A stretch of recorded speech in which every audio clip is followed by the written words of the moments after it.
Hello. So welcome back to CrestVahllen. Just a couple announcements. CrestVahllen. Just a couple of announcements before we go back into it. One of our adventurers has fallen to the plague and possibly got COVID. So we are live streaming them into. We have a little conference call disc, and we put them as a camera, they're on their laptop. We're sitting them at the table, but no worries. We're gonna push onward and upward. Despite this, it seems to be working okay. So great. Great. So now let's go around the table and introduce us. Theo. Hello, I'm Theo, and I will be playing, or being, Sofka. And Sofka kind of knows more now, maybe?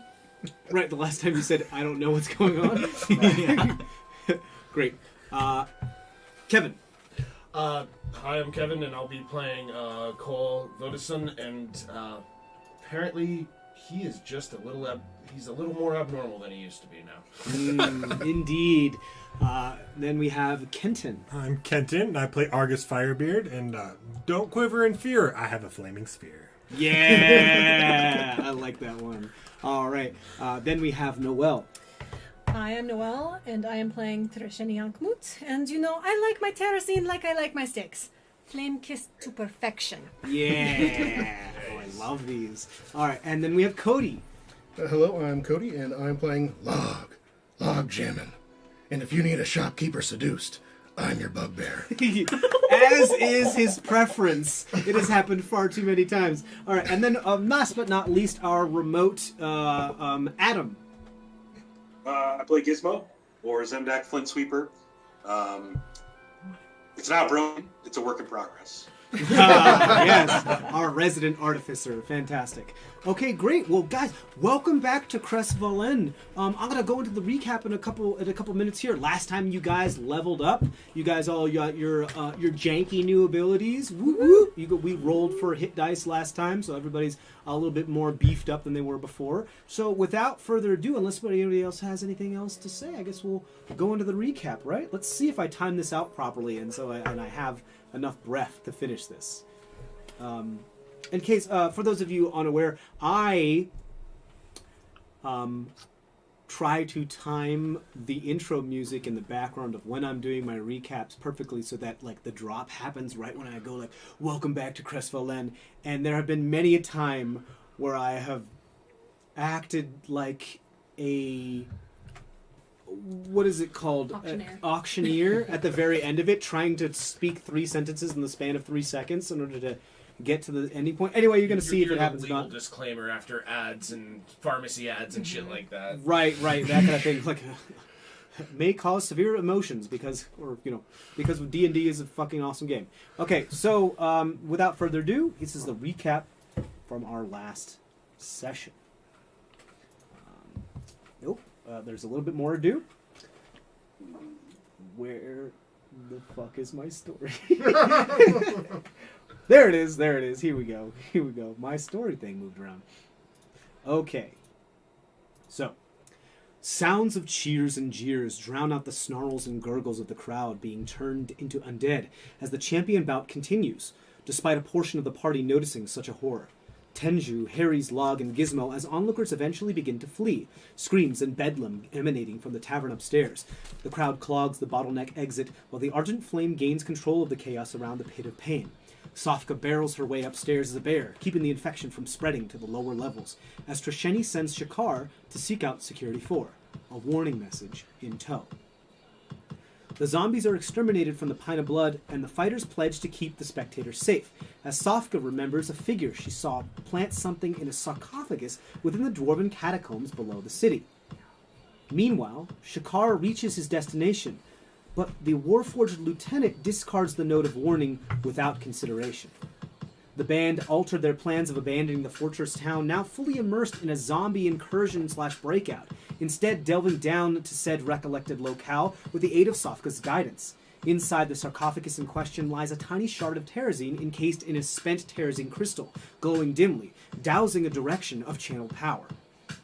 Following the subtle beam deeper and deeper still, the party come across an ancient, abandoned, and derelict workshop, with signs of collapse throughout.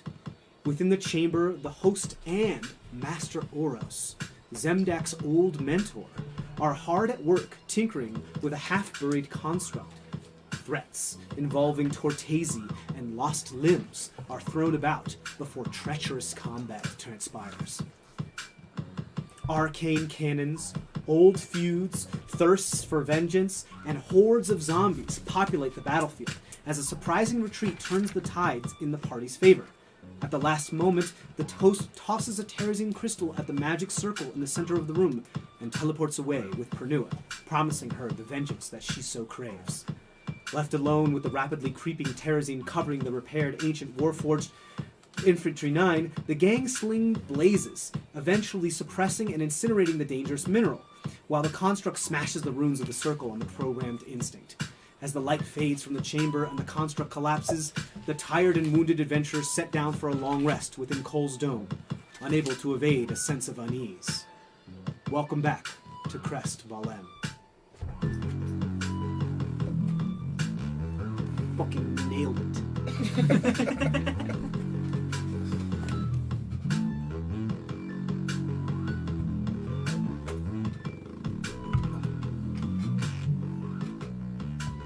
All right.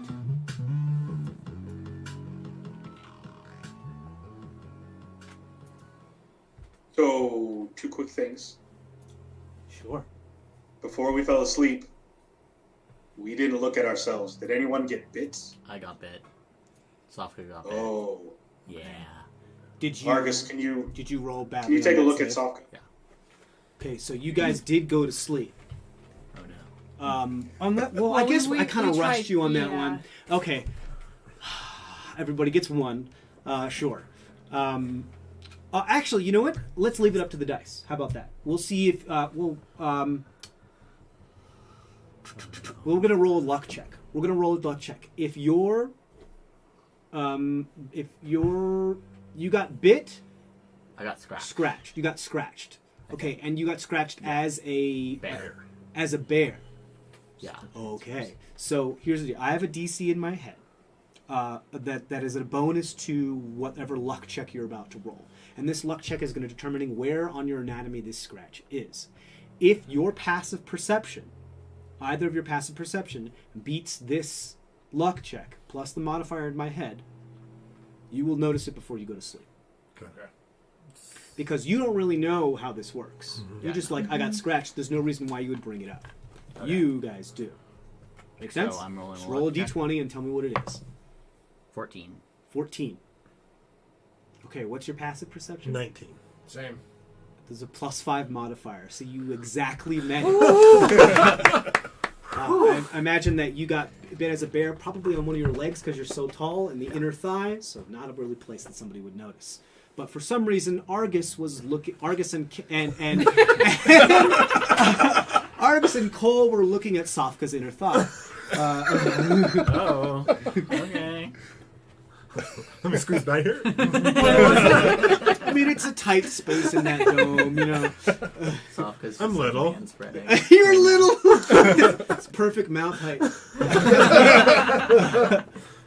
Perfect. Okay, so Argus and Cole, you notice that you first, just because of your medical training, Yeah. more often than you, because you're probably setting up the dome. at the Yeah, dome, I would be setting up the dome, Right. so which involves me playing that song. Yeah. Let's do it. Did you get scratched?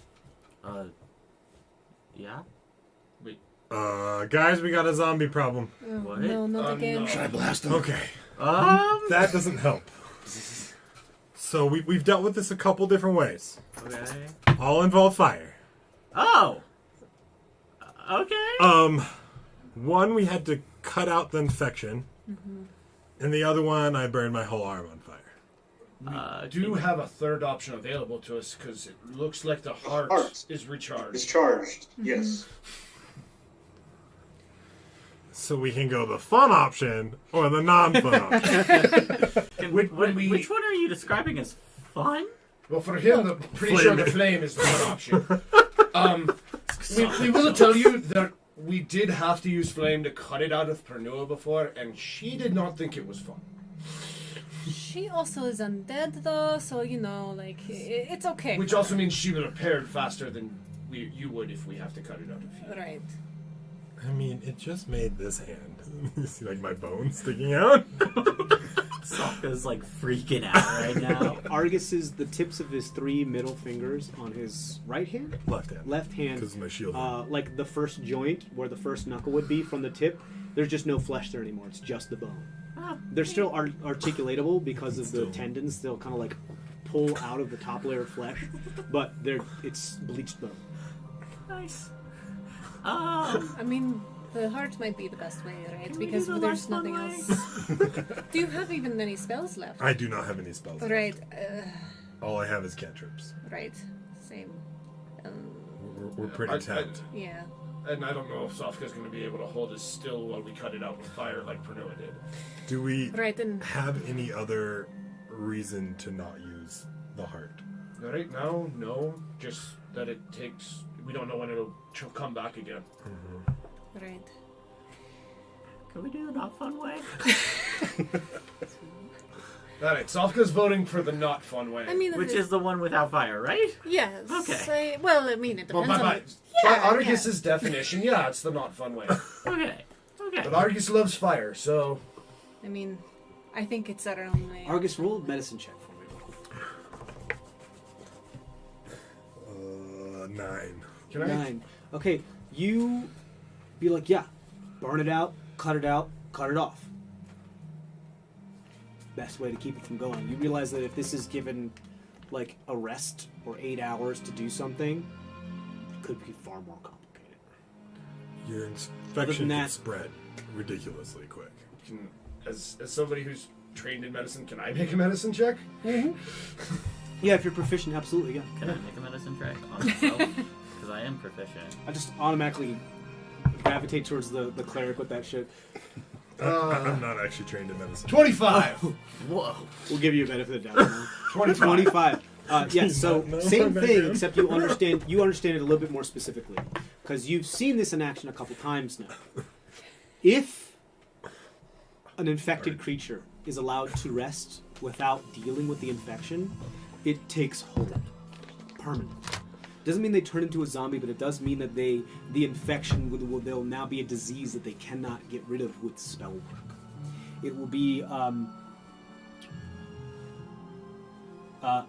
what it will be then is that very, very much higher work is going to have to do to it, and they will continue to suffer, and their health will continue to go down until the point that they cannot maintain their body. Think of it like a real zombie infection. You just get sicker and sicker and sicker and sicker until you die in your turn, and there's nothing that can stop it, Yeah. other than maybe some like really, really, really high god level tier stuff. Yeah, we need to deal with this before we sleep. Otherwise, he's gonna turn eventually. He'll just get sicker and sicker. She.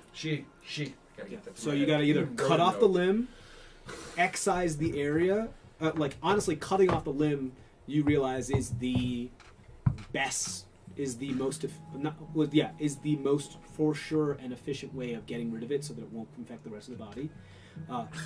Burning it and excising a part of it doesn't have as high of a chance of success because of just how you don't know how far it's metastasized. I honestly think our best bet really is the heart. Okay, I like that one. I like that one better. You Because- should. I'm sure Argus is totally willing to do a fire one. I am sure. What's your rat's name again? Nico. Nico's It's okay, buddy. We're good. Yeah, I don't panicking. Nico's like walking back and forth, just like, oh my god. He's got his paws on his hands. He's standing up on 2 limbs. He's pacing, putting a rut in the floor. It's okay, buddy. I mean, we're pretty tapped on other things. I was going to say, Argus or Cole, do you guys have the ability to cast the lesser version of that spell? I'm completely out of Not spells. before the rest. That's what I was afraid of. Can I? So I think we have to burn the heart. Oh. Yeah. Is that wait? Could, but then you're going to get a point of exhaustion. You're not recovering anything. Yeah, that's a good point. Never mind. But that Right. doesn't Yes, necessarily you stop. could through. That's another thing that you realize. Like you could through sheer willpower, like force your body to try to resist the thing, but you have to do that while you're conscious. So you Yeah. could not take a rest, but Oh. you will take a point of exhaustion, and you won't get anything Oh, okay. back. But you could stay awake while everyone else sleeps. Okay. That is an option. Oh, And then you won't level. Yeah, you don't level until the next time you take a rest. never mind. Not that you would know that you're doing that. Right. Yeah. I mean, it did take us like a couple of weeks for this thing to recharge. Just throwing that out there. But Yeah. it is what it's for, right? So We It's have either that or Sofka turns. So. right, I exactly. would really like to not turn, Yeah, please. and you don't want to. Are you sure you don't want to do the fire thing? I mean, it could be fun. Yeah. Okay. It's also kind of dawning on you now that you're faced with this decision, just how dangerous a horde of zombies can be. It could turn a city in a matter of hours. It did. Yeah. Well, you That haven't we been know up there of. yet. You got to Right. find out. Yeah. Yeah. Could we do the hard one, please? I think it's in your bag, Zemdak. If Yep, cool. I will pull it out. As you reach into your bag of holding, Oh God. I'm just kidding. Every time. Don't do that to me again. Not again. As you reach in, you Is- pull out the corpse instead of the Is heart. the fetish still there? Cortese grabs your hand.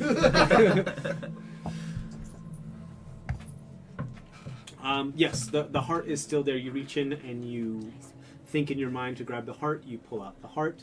It is glowing dimly, with, suggesting that it does have power stored within it. Can we use that, please? All right. You look at it and like, so it is like this kind of like crystalline heart in what is it? What I said was like spent terrazine casing, right? Yeah. Something like that. And you look at it and like for a minute, 20 seconds, 30 seconds pass by, and you see like the crystal beat once. Like it's beating really, really slowly, but it is beating. But it looks as though the heart is made of crystal, but so this is really, really odd that this heart is beating. But it's definitely a sign that it is ready to be used. Okay. One of us just has to I use don't it. think we really have much of an option because Yeah. we're out of everything. Yeah. I don't want to deal with whatever you might look like in the morning if otherwise, you know? So, Either. yeah, Zombie bites are no fun. no. Well, now we know, and that's why that We know. moonbeam thing, that was super cool. Like, that worked. And, Yeah, that came in clutch. yeah. Yeah. All right, I guess... Where are you bit? Where are you scratched or bitten at? On my leg. Who would like to do that, or can you do it yourself? What did I? Can we just cast the? You just use this. You guys are all Wait, spellcasters, so essentially all of you can use this. Oh, okay. If I remember correctly, we had to touch it to a person or whatever. Yeah, you so- have I to can't touch remember how we it did to it it's before. it's a touch Right. effect. You Right. activate. It's like a use item. Activate. Spellcasters are better at it than non-spellcasters. Obviously, people that aren't spellcasters could still use it. Just might be a little bit more difficult. Right. Okay.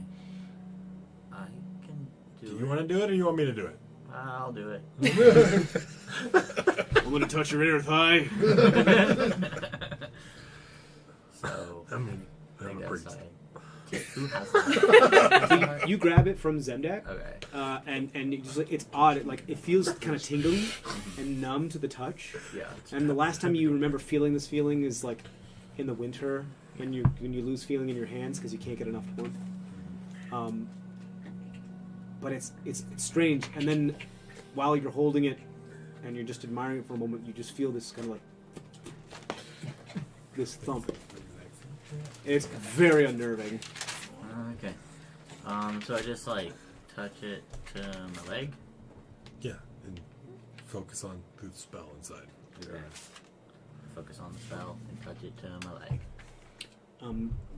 You have healing spells, correct? Yes, Sofka? I do. So you would essentially guide it similarly. It will just allow you to cast it, without using your own Okay.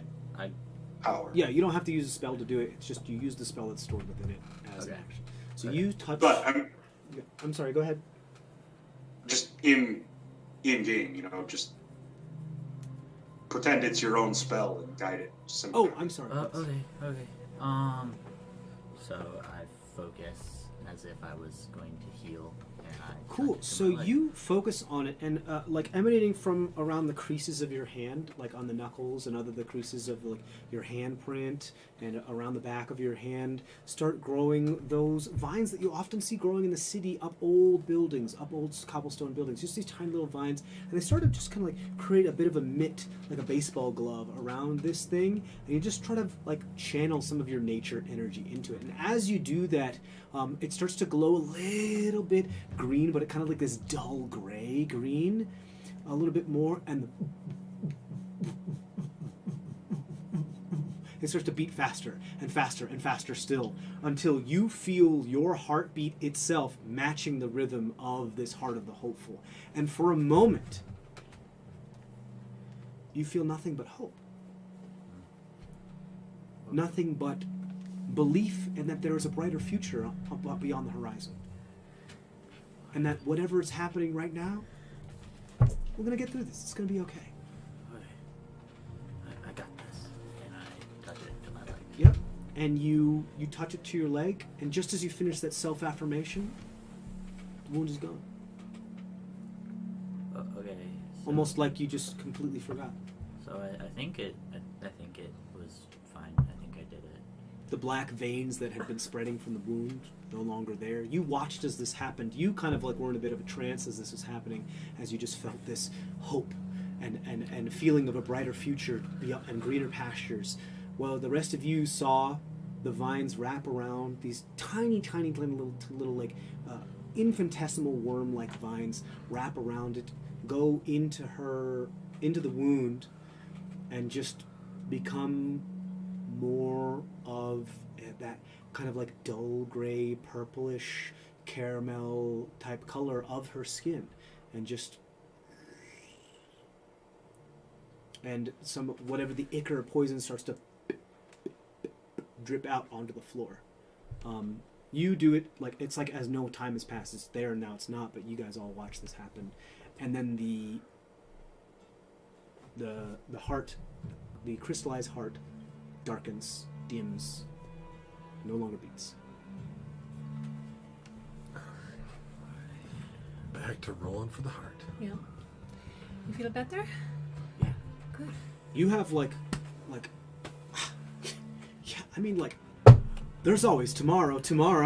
Yeah. you're like Annie. It's like, yeah, fucking tomorrow, guys.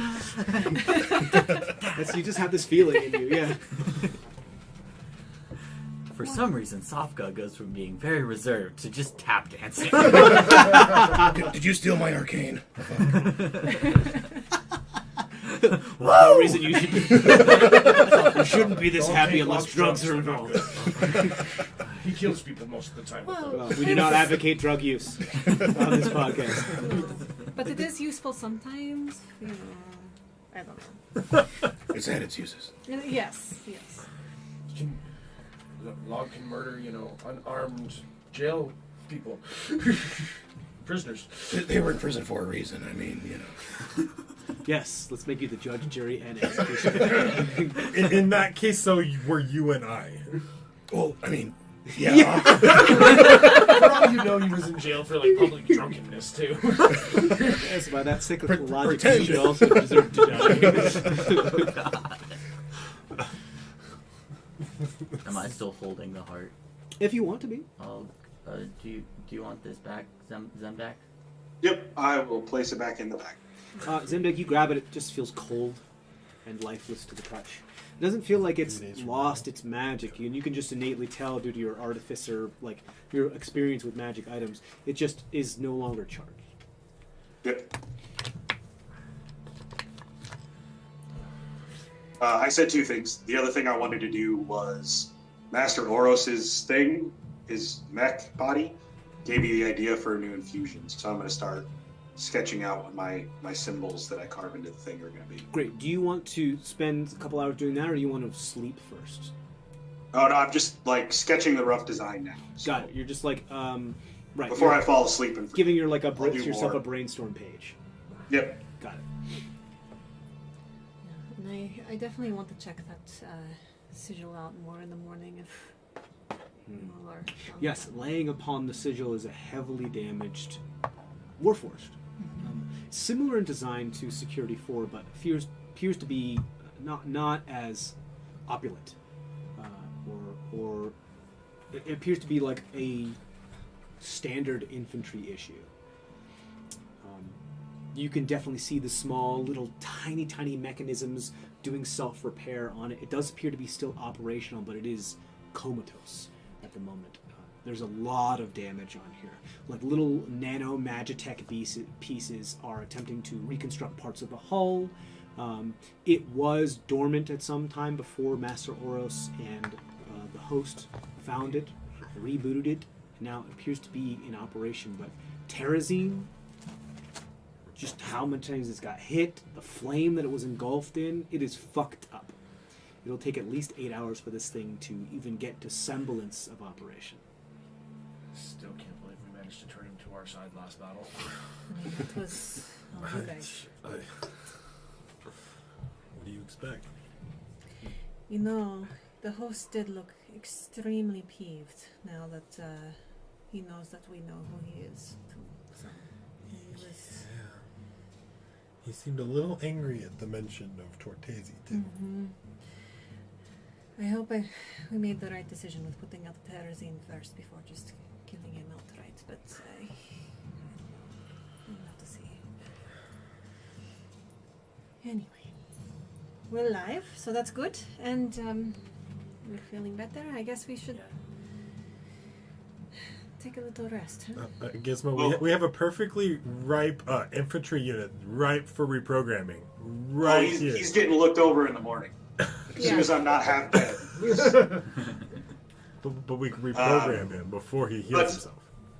Another piece, the presence of my master, my mentor and artificer, suggests that the host knows more about us. Absolutely.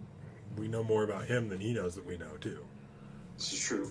Well, was your master well known for doing what he does? He was terrible.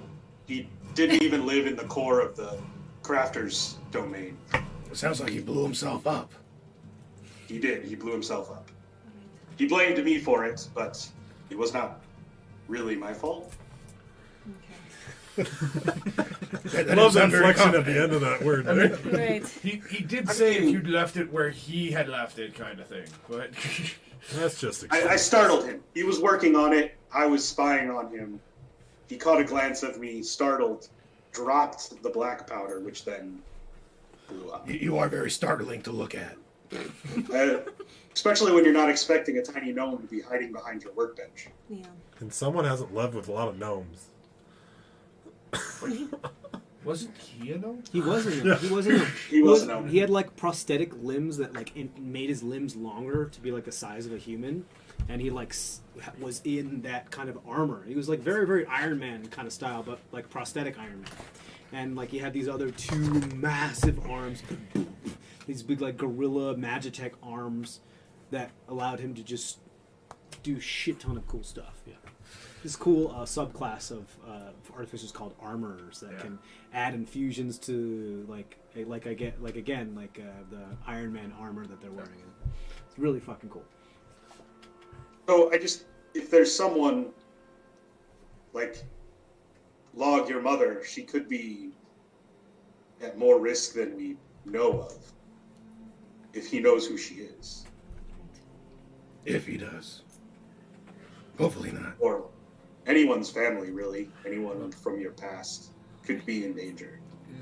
Isn't your mother like a slave of his house?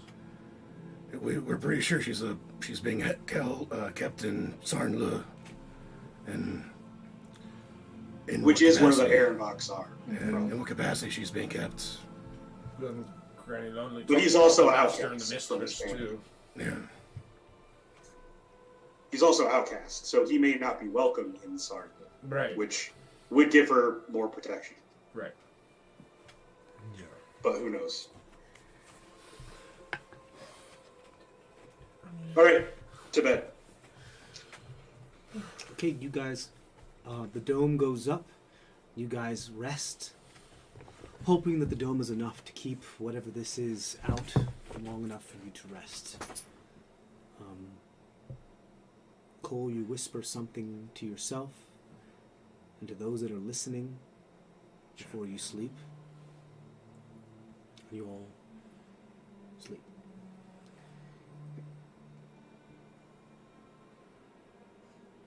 Your dreams are filled with thoughts of, did we do the right thing? Should we have just fled?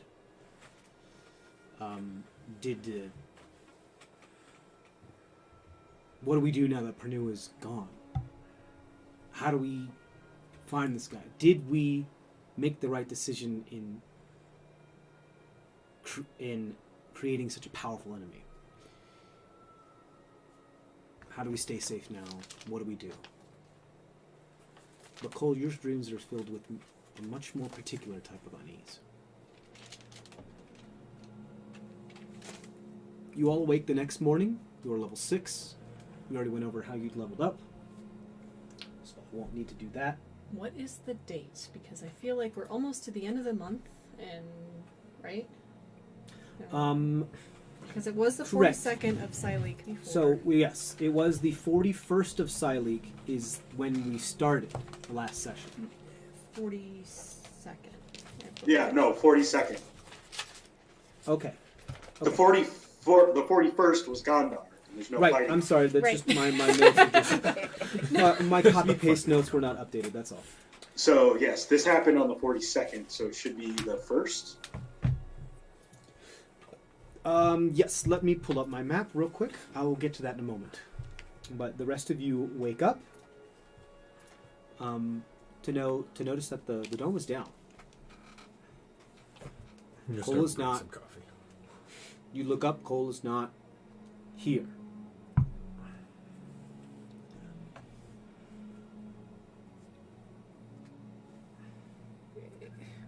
Did he go invisible? I prepared Loki object today. Okay, that's If we good. need to try to find You it. hear whimpering in the chamber echoing from somewhere. Shikar, go see what that is, please. I'll Morgan to him. and He's so he a can see. owl right now, right? He just turns around the corner and Cole's just there, kind of rocking back and forth, whispering to himself. If it's not too far, just put your wing out on his shoulder, give him like a couple pats, and try to. Owl comes down and pats you on the shoulder. Bring him over a cup of coffee. Okay. He jumps and he looks directly into Shikar's eyes. You see his eyes are different. Far different. What do Cole's eyes look like? They are a kind of a reddish, like a very light reddish color, almost like his eyes are bloodshot. You can't see that they're actually bloodshot. They're just this color is not red. Like a solid. Interesting.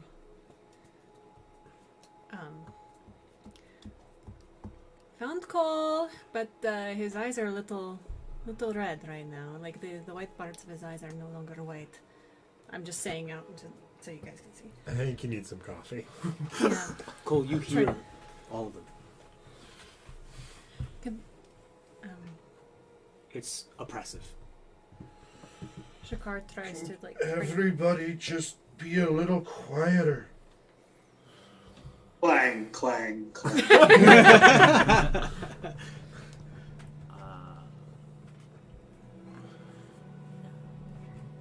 Sofka kind of whispers, "Yeah."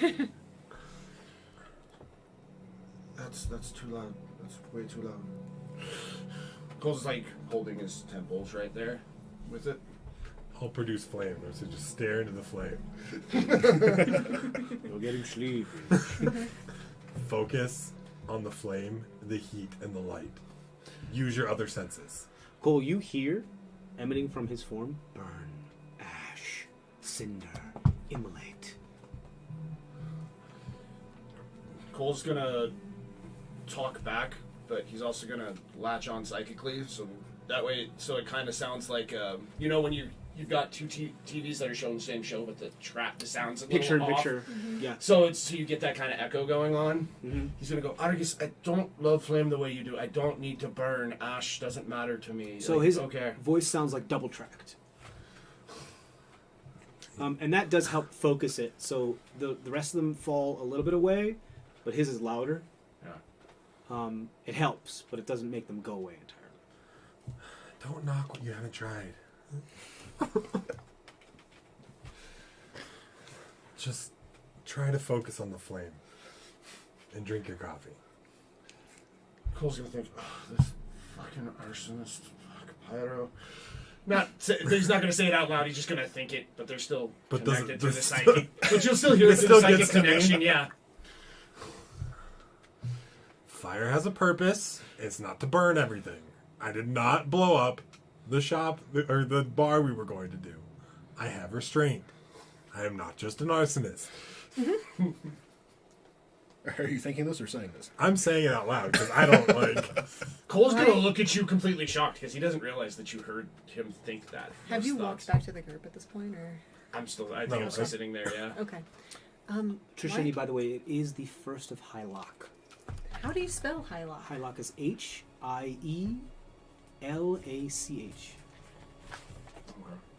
Okay. I believe I do have to edit my recap here. If you guys are listening, Made you an guys, actual calendar. yep. If you guys are listening, you can click the link in the description. That'll take you to our Discord server, where I do put up all of our recaps. So if you ever want to be caught up to date, I do keep them spoiler free. Well, I put spoiler tags on them, and so that you can click it, and then it will show you what's going on. Feel free to check it out. The more the merrier. I bugged TJ a couple of weeks ago, and I got all of the months out of him. Oh, I have a legitimate calendar going that I'm tracking this stuff on. don't I feel sheepish now?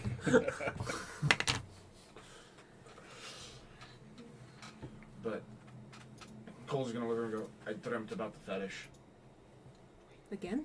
again. I didn't. Normally we both do. Right.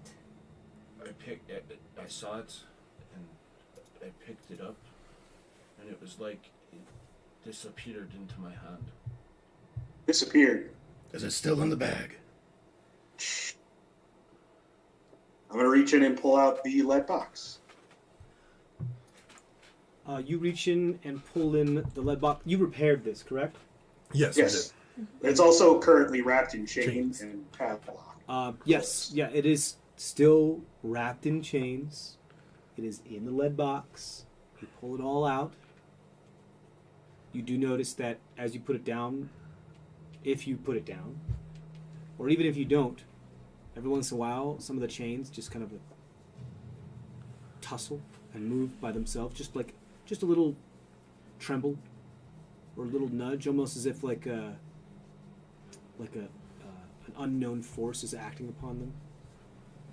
Kind of like, think of like the Ghost of Christmas Past, how the chains like or whatever the fucking thing was from Christmas Carol.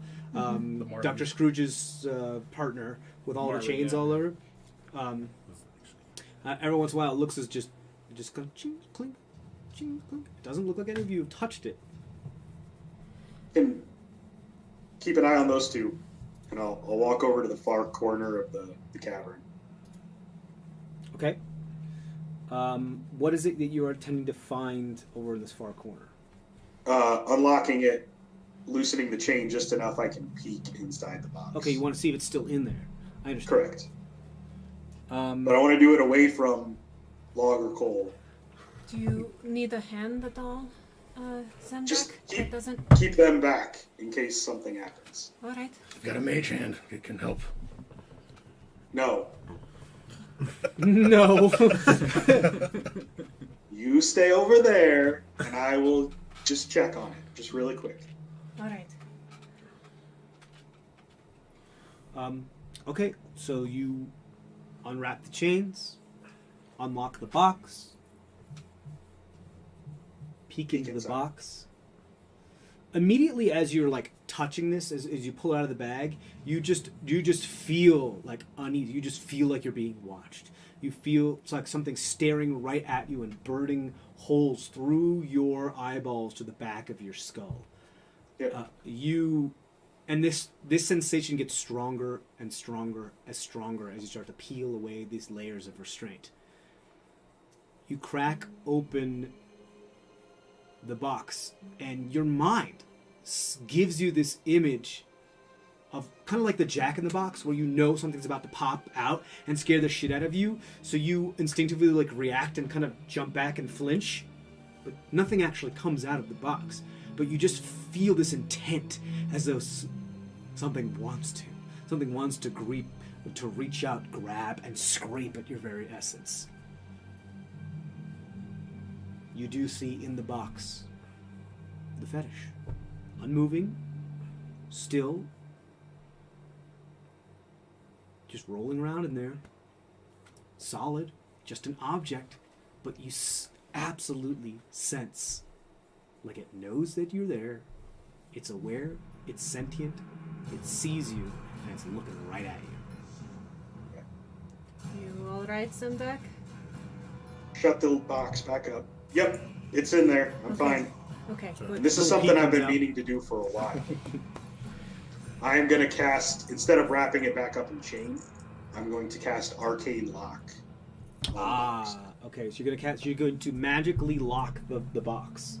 Correct. So only, does it say that you can dissolve the You can lock? set a password, essentially. Oh, okay, cool.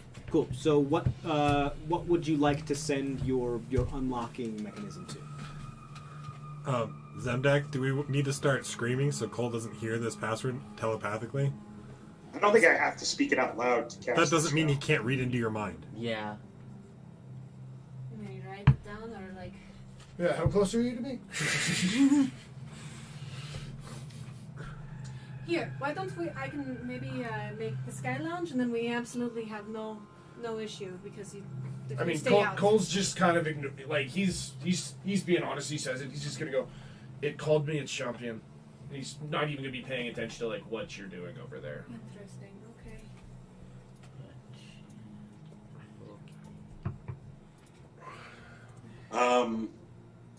I will set it as...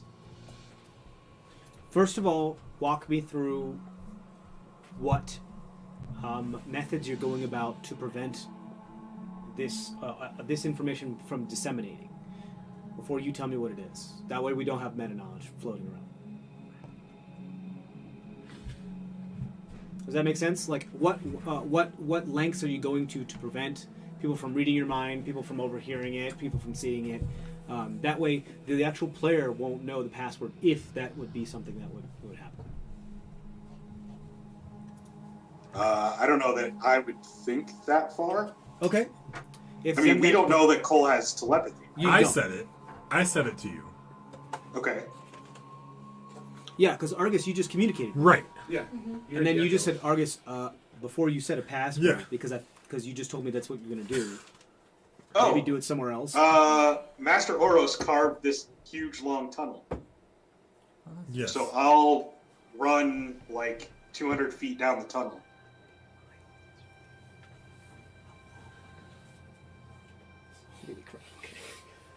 Okay. How far down this tunnel do you run?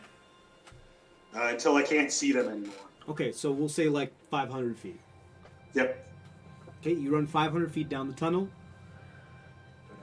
If he gets that far, So, I have to latch on I pull out a pouch. Do you? One of the times we were in the hot handle, I had ground down 25 gold coins worth of materials. I spread that along the crease in the box and then fill the lock mechanism with that and cast my magic into it, setting the password. And what is the password for? You can just text me the password if you want, because the rest of you won't hear it. If you want to like send it to me via Discord if you like. Yep.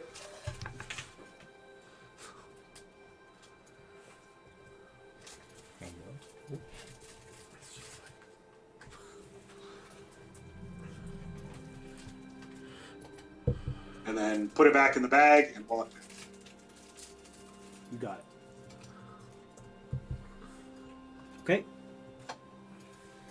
You do so, and you rejoin the party moments later. Everything good now? It's all It's all It's good. all locked in. Yep. okay. Good.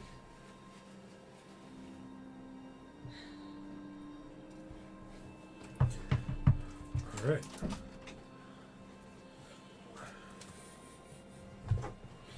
Cole, are you able to hear anything from him when he was doing that? I really wasn't paying attention if I did. Okay. Some precautions if you're its champion, of course. Yeah. Do you know its name? He didn't mention. It didn't mention its name. Do you know if it's like a deity or a different type of being? I'm not sure. It had tentacles. I know that much. Well, so does mine, but they don't seem to like each other. You don't? Both never heard any of this stuff that you've heard, so. I'm pretty sure that whoever my patron is doesn't like whatever that thing is. Didn't we find something written on it? The mongrel fled. Yes. That's good to know. I assume it's the mongrel, but I could be wrong. Maybe that's what it caused to flee, too. Well, keep in mind also, a scoop reached out to me a few weeks ago. They found another one of these idols. So there's more than just this one out there. Right. I wonder if they're tied to, gods projecting through. Something. Right. Something greater.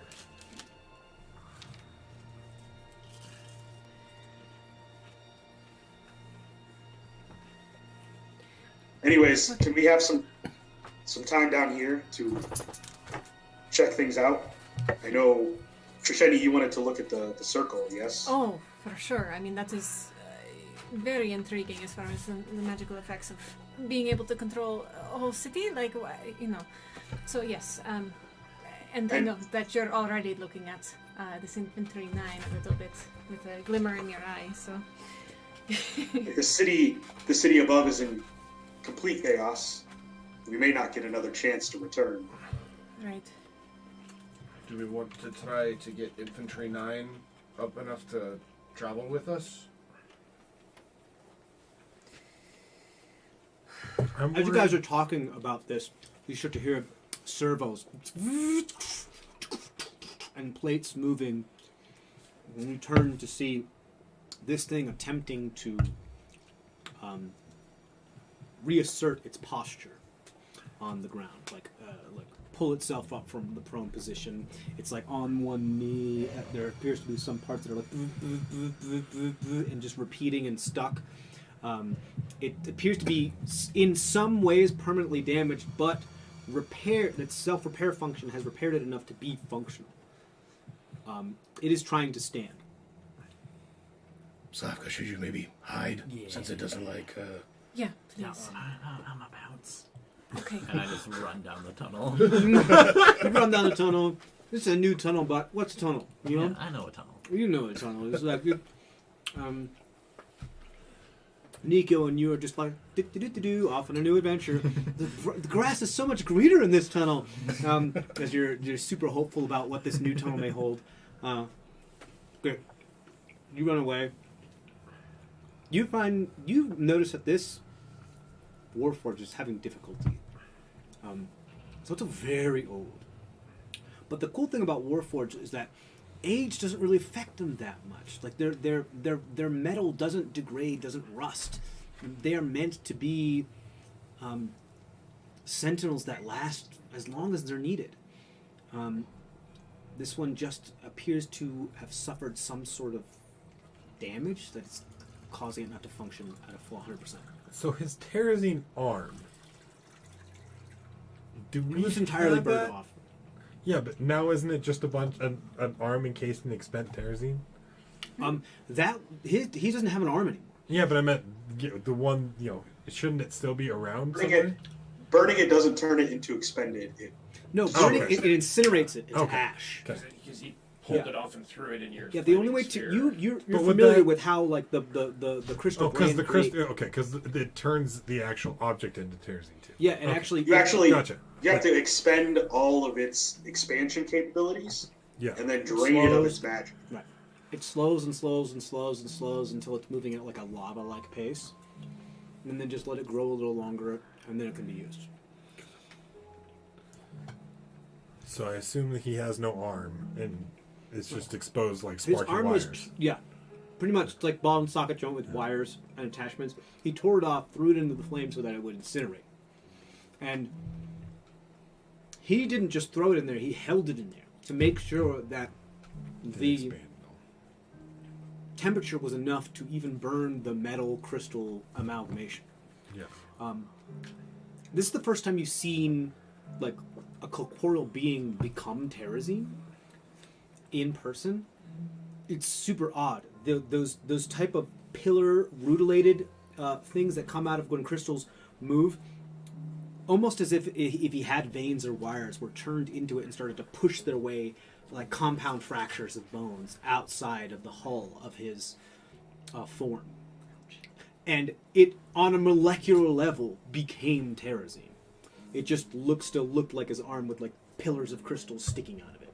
And then you just heated it to such a degree and for so long and with enough efficacy that you turned it into basically ash, incinerated it. So yes, he's missing an arm. I'm a little worried about him getting under the influence of S4. Agreed. Reboot sequence initiated. Surroundings uncommon. Scan in progress.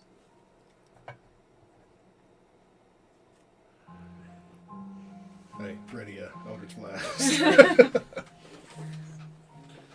It might attack you too, since you're a bugbear. I'm just waiting to see what it does. I think Log, do you really want to look like you're violent towards it or an enemy towards it? I would drop that spell. Lower my hand. Terrazine protocol initiated. maybe just look like a human or something. Irreparable damage. Irreparable Polysure. damage. Terrazine scans, and you just see the dome of its head just kind of opens up like an observatory, and this kind of like blue, gray matter magitech brain kind of shows up, and it just goes, and it does kind of like a scan ray around the entire room as it takes a moment to scan everything. So I disguise myself as Polyshore. As Polly, sure. Great. A message to Argus just so he can't hear me, maybe? Do you want to be like the spokesman because he might be most friendly to you? Sure. I mean, 5 life forms detected. Residual terrazine detected like both of them within together. acceptable Yeah. parameters. The brain closes again. It begins to like turn around because it hasn't been facing you. It turns around.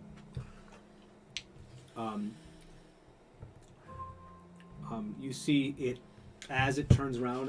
It grabs like its sword that was on the ground, pulls it up, holds it out in a defensive posture. Identify. And it addresses all of you. welcome back, Infantry 9. Just cocks its head at you. We've taken care of the Terrazine together. Identify designation. I do not have a designation. I am a dwarf smith. Civilian recognized. Identify. I'm a human bard. What is art? Art is what you make it. Error. So close. It addresses you, Trisheni. Identify. Kenrin, bookkeeper. Kenrin, recognized. Racial protection protocol activated. Okay. You're probably in danger. There's so many of us. Well, remember, the dwarves and the gnomes were the Razorfang Mountain Range protecting the rest of the east. Yeah. Doesn't even ask for your designation. Just starts moving at a very fast-paced, branching his sword directly towards you. Wanna say something? This bugbear. Threat identified. This threat is under our supervision. We are taking him in. Okay, I'm gonna have you roll a persuasion check, but this is really weird because this is an analog creature. It doesn't have like charisma the same way it does. I mean, essentially, it does. It has a spirit, it has a soul, but it has been programmed specifically for a couple tasks. So the DC is different because you are a dwarf, you are a civilian. Technically, you register as, well, I won't tell you. We'll find out. Roll your persuasion check. 5. Six. Oh, Sorry, gosh. I rolled a 2. Can I have helped him out? Yeah, if you want to, what is it you'd like to say? I shout out, Infantry 9, stand down. Await information update. Okay, go ahead and roll with advantage then. 10 help. 10. Hey, that's not horrible. I rolled a 2 and a 6. The blade stops at your carotid. Surrender. I'll just put my hands up. The Infantry 9 then looks both at you, the dwarf, and the gnome, Zemdak and Argus, and is like awaiting information input. Much time has passed since you last were activated. War has ended. Kenrin no longer threat species. Bugbear. Kenrin? Bugbear. Bugbear. It's me he's going Bugbear. Yeah. Yeah, I'm safe. to. She's protected. Civilians of enemy species no longer targets.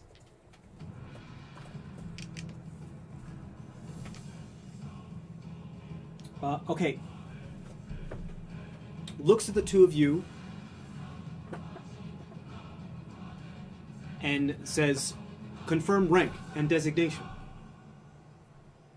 I'm doing a I'll telepath. pull out my triumvirate badge. Official artificer of the Razorfang Agreement. Civilian slated for evacuation. Evacuation. I'm just going to telepath to Argos. Just say something high-ranking. I am a priest of Kosuth, and I'll hold up my holy symbol. Of Kosuth? Okay. Okay, this is wild. Okay, you say you're a priest of Kosuth. I'm gonna roll a little intelligence check here. I haven't really spoken his name before. This is Once. not bad though. It's exciting. Or I don't since hear any of this because I'm in a tunnel. Yeah. since we're gone, I said Are you I'm not still gonna hide it. walking? Infantry 9 looks at Zemdak, looks at you, processes the information. I still got my hands up. Please evacuate in an orderly and concentrated fashion. I will take care of the prisoner. What threat is still active? Threat of infiltration. This workshop is slated for evacuation. You have the ability to report to your superiors. Diagnostic. Superiors terminated. Security 4 is still active. Highest ranking member in the city. New protocol. Find superior. Find superior. Bring prisoner to superior. Is that really necessary? It ignores you. He worked to save us all from the terrazine that just came through. Has that not proven that he is a safe compatriot, or no? I helped with the fire. You go ahead and roll persuasion. Go ahead and roll persuasion check for me real quick.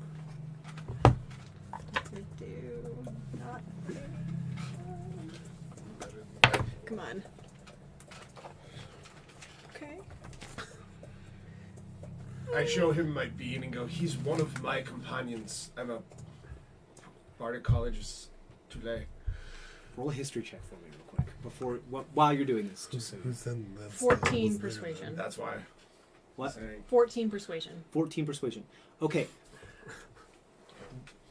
What happens is that it looks to you, refugee protocol initiated, and it just kind of grabs you by the back and puts you behind him. Please stay safe.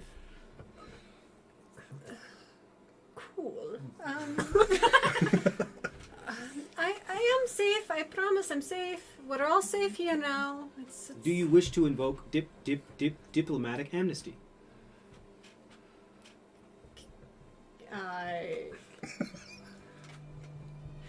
Can I invoke it for myself and for him? Checking code C3-49, paragraph 3. Confirm. I invoke diplomatic amnesty for myself and this bugbear. That looks like a human at the moment. Confirmed. Logged. On this date, error. Diplomatic amnesty has been voted as rider for monster and refugee. Thank you. Sword comes down. Slowly put my arms down. A trial date will be issued to you in 9 years. I just laugh. Well, yeah, I guess I'm not coming back here ever. You are safe now. You are protected, right? Cool. I mean, your other trial would have happened right away. You're aware that the bardic immunity and the diplomatic riders that apply to therein are far more recent than this thing has been created. So I just basically said, I'm really big in this place that you don't know about, so... Well, it didn't make any Yeah, sense. exactly, yeah. What bean? You give it back went to with me. security 4 to who my Yes. deity was, so... Had to have been a thing. Sofka's just vibing down this. Da, da, da, da.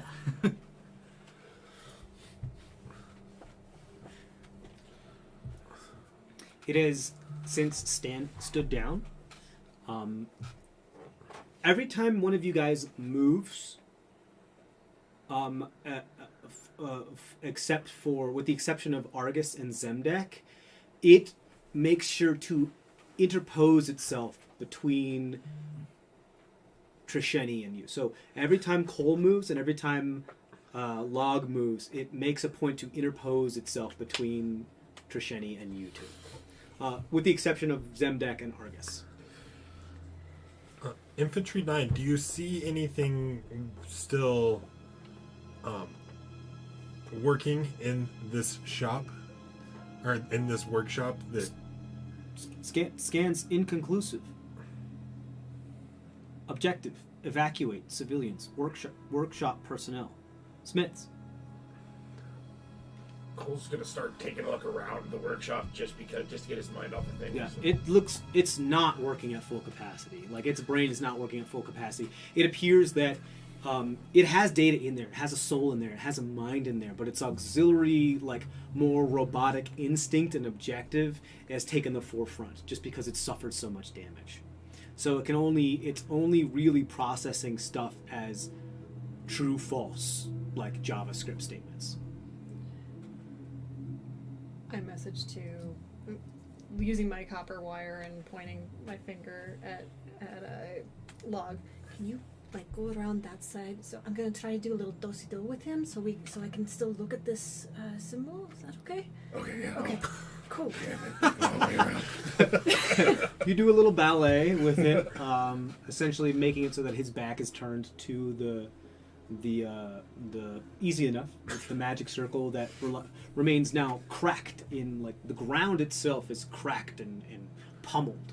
But yes, there are remnants of these runes throughout.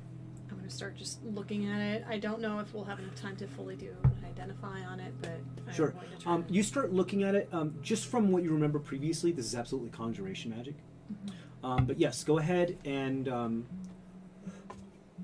roll an Arcana check for me. Okay. 18? 18. So you absolutely recognize that this is our conjuration magic. You also get the sense that it's probably enhanced some sort of necromantic magic as well. And it was more of a catalyst, transference, and emitter. But beyond that, it's either too damaged or far beyond your capabilities to understand it any further. Okay. You getting anything?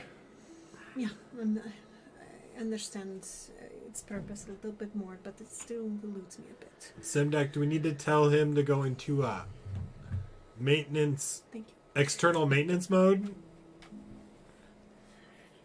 Sure. to see if we can do? Can you tell if that circle is new with your knowledge of stonework? Was that recently carved, or is that Oh, old? the spell? While you look at that, I'll see if I can get inside of it. Right. Right, the old... I feel like... So if you look here at this... Cole's just walking around, checking out all the workbenches and everything like that. At one point, though, he's gonna end up across the room from where Long is. Whenever you read my mind, it's just, this is the song that never ends.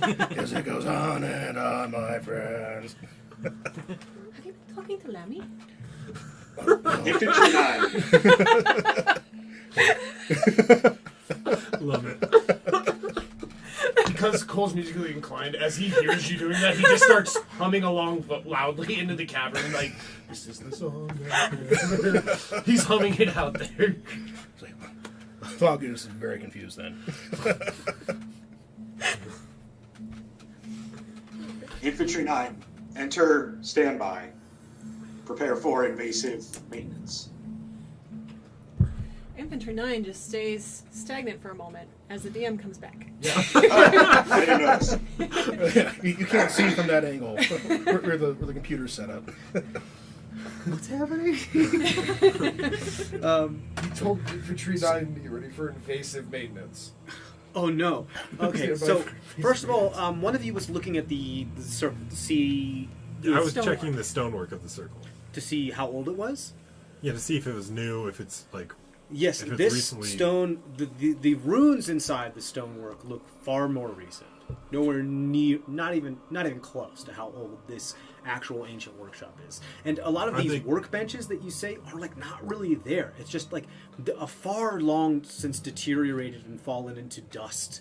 What you do notice is that some of in some of those workshops where they need to lift heavy things like engine blocks, there's sometimes like winches attached to chains that are attached to the ceiling, that are attached to tracks that can move along the ceiling pretty much in a 360 degree manner along the entire workshop.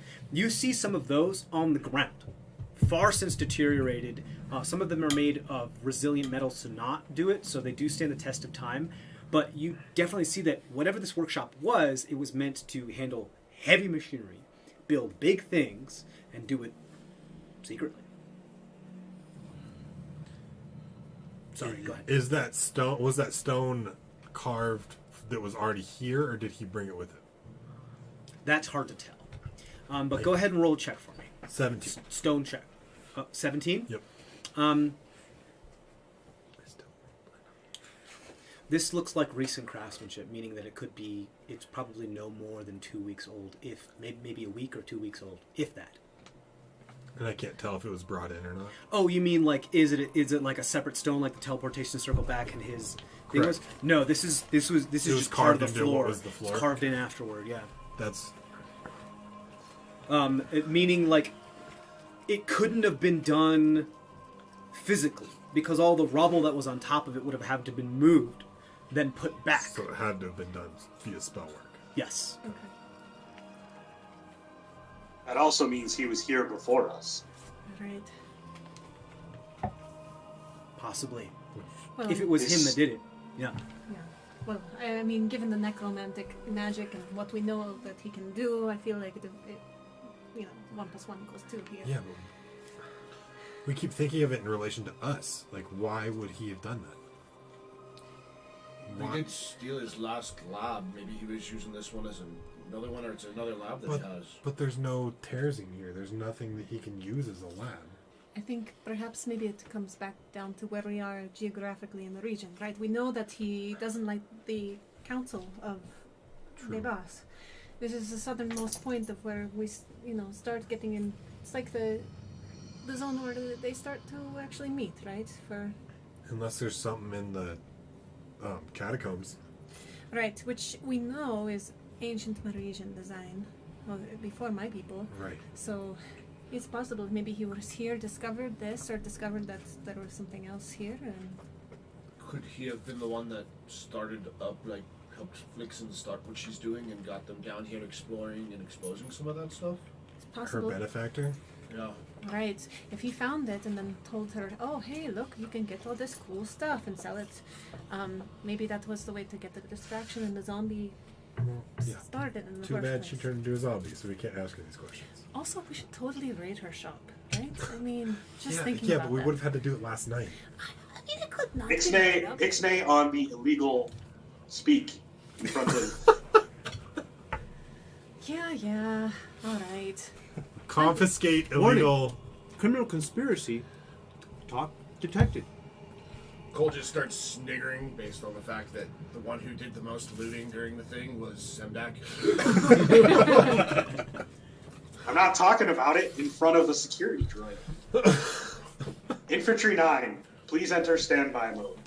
You have experienced extreme damage. I wish to see if you can be brought back up to better status. Cool. Okay, this is interesting. Because you are a tinkerer and artificer, you're attempting to access its like verbal command protocol. So Yes. here's what I want you to do. I want you to do 2 things.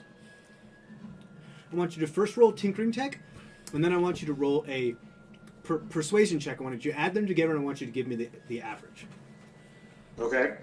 So intelligence-based tool check, right? For sure. Tinkering? Yes. Okay. Intelligence-based tinkering and Persuasion. persuasion. Yes.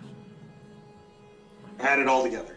Add it all together and then divide it by 2. Just give me the average. So what is that? 22. 33 divided by 2 is 16. Well, 16. Yeah, Round 16. up, 17. Yeah. So 16. So what exactly your intent is to send it into like standby mode? Yep. Okay. So you can access the panels and stuff. You see its eyes go like green for a moment as like some binary or whatever goes through its eyes. Damage detected. Statement true. Entering short rest mode. And it slightly powers down. It like kind of its posture rather than being chest out, arms ready, arms go down, head it kind of hangs, but it just stands there. And it like there's something on the back of its neck that just is like blinking red. I take one Is step there- towards it. You take 1 step towards it, it does not respond. Cole's gonna latch on the log and like think out, not realizing go, log, don't. Smart decisions. Wait, How does it feel? wait, you can't do that. Can you? What? Cole's gonna say out loud, what? Huh? Nobody said anything. Somebody said you can do that? Like, what? Huh? No, you told me to not do that. Sofka, what are you doing? You're just heading down. You're about like 3,000 feet away at this point. You're Sofka has you're sat over a down- mile away. Sat down with all the rats and just is kind of like chilling. They're You're like, vibing. have you seen that video of the guy who's like playing with those rats in New York? He's like, they're like jumping over like. Oh, he's like hoops teaching and- them circus tricks. Yeah, I'm doing that. Okay, cool. Yeah, you got like one of them has created a bit of like a grass skirt out of some like hair and sewage, and is like doing a little like hula thing, while the other one is trying to do backflips but keeps landing on its side, and Yeah, pretty much. and you're just like, the future is so bright. Zemdak, let's pop this thing open and see if we can get in here. So you were just in my head.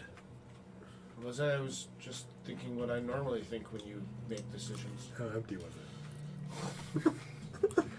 I mean, I've got a tune going on.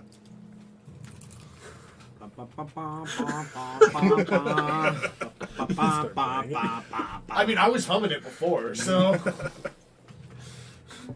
This looks very similar to how Security 4 was powered down for about an hour, right, Zemdak? Oh yeah, absolutely. Very much so. That would be my guess. Yes. Okay, cool. I think, hey, friend, Sofka.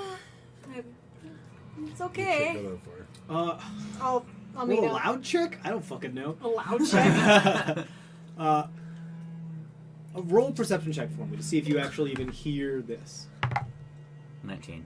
19. Or on the die. It's like, 19 on the die. Yeah. You tell me the total. Don't tell me the Sorry, fucking die. let me pull up my. Perception's got to be at least plus Yeah.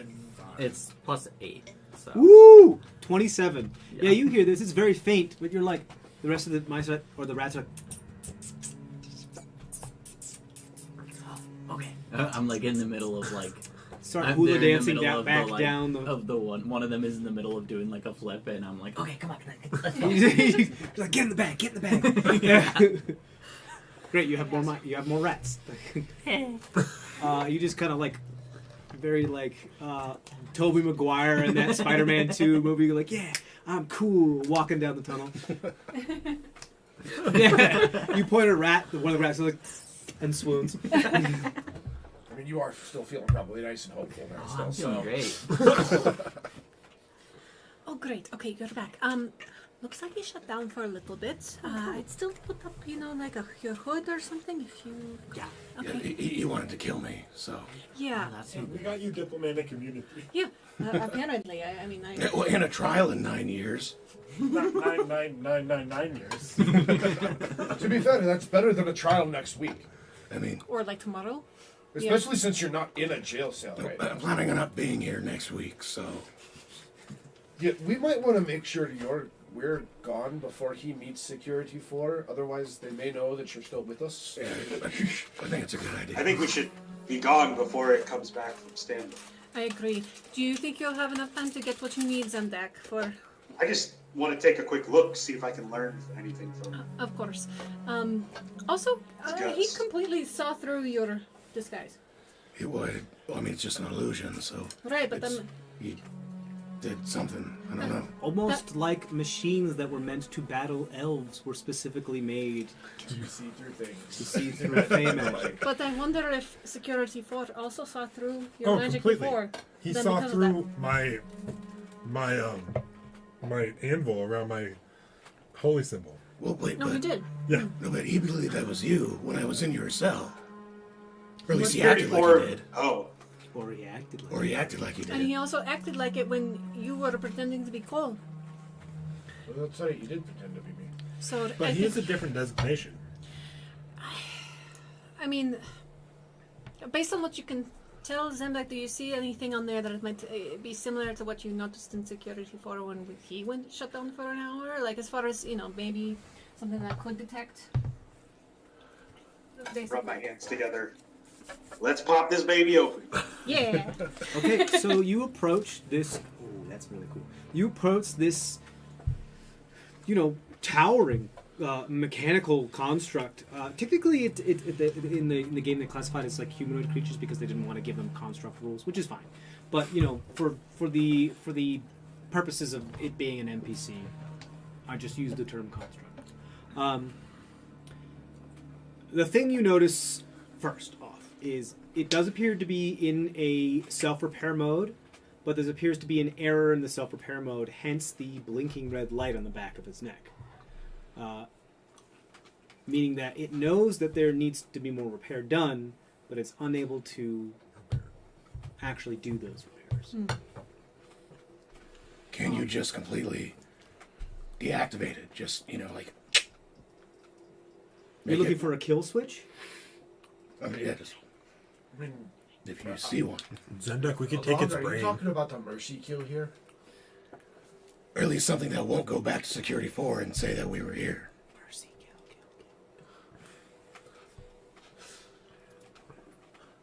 There's something so you won't go back to Security 4. I was looking for like a way to get inside of it. Like, is there a big maintenance panel on its chest? You want to crawl inside of it? No, open it up. Like, it doesn't have panels that can be removed. I'm completely helping in any way I can, either using the help action or guidance, whichever way is going to Okay. let me do what I Like need pieces to of do. its armor that can Guess be I can do removed both. to access its interior better. Come on, Zemdak, do this quickly and let's get out of here. I understand. Okay, so here I'm going to have you roll a tinkering check. This is absolutely intelligence. To see, because you've never actually worked with a Warforged Right. other than looked Yep. at one. So just to see if you can figure out what you can manage to do with this thing. That last 15. thing was me trying to inspire Zemdak too. Okay, cool. So you get an inspiration die as well. You get a D8 D8. And you had guidance. and guidance. And helping if you want me helping. Cole and Cole and Argus are behind you, Zemdak, being like, "Don't fuck up, you and me. Don't fuck up. 1, 2, 3." With all that, dirty 20. Dirty 20. Oh, all that only a dirty 20. Okay, so you're realizing that at this blinking light, there's a port. There's a port that looks like it would be. You know how when you take your car in and they like plug the thing in to detect your error codes of what's going on. It looks to be like a port for a device that does like diagnostic.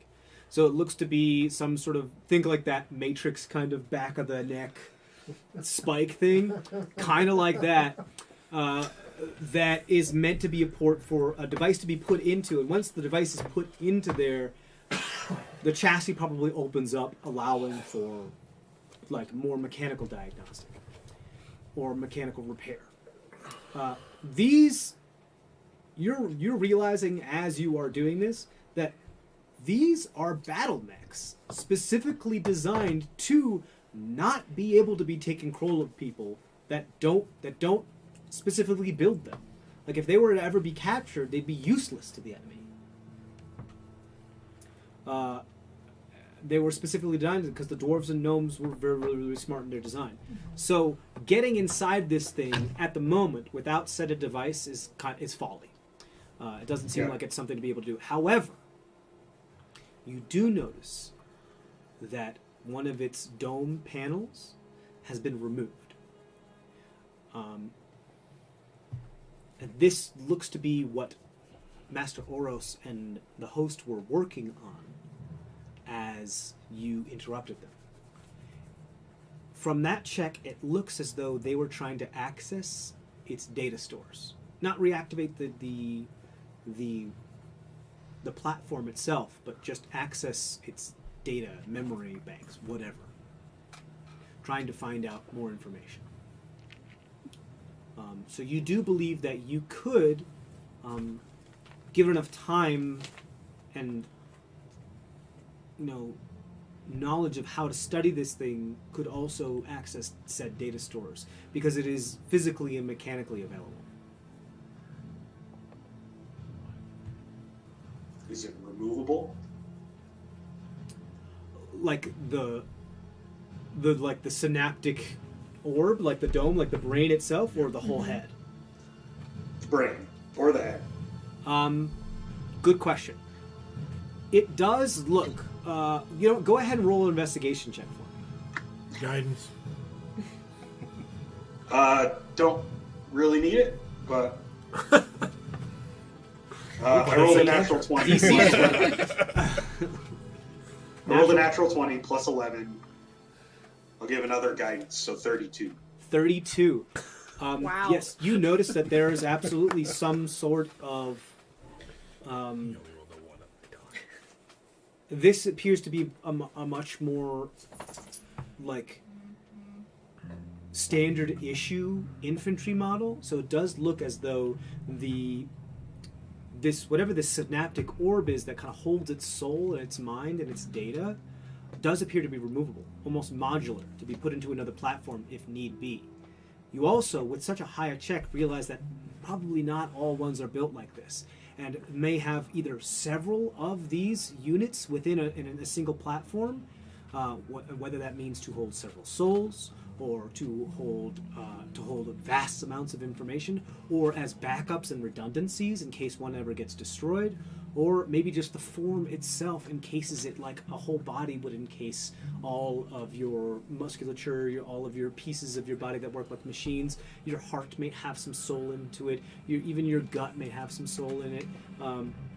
This appears to be the most functional part of it is the data stores in the orb. It does appear to be removable. However, it also appears to need that same diagnostic tool to do so. With such a high check, because you rolled over a 30, you believe you may be able to MacGyver it out of there, but it's going to be really hard. I've got a crowbar. I swear to God. You also notice this, because you rolled over a 30, that there is a failsafe. If you do this wrong, it will self-destruct. I'm okay with that. This is a failsafe obviously built into here so that data stores and state secrets and military strategies cannot be hacked by the enemy.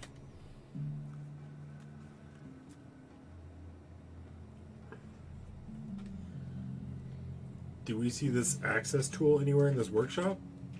Well, that's a good point. I was looking around, checking the workshop, see if there's anything useful. Yeah, if you guys want to look around, you can. Like, I have a +1. I can take a look.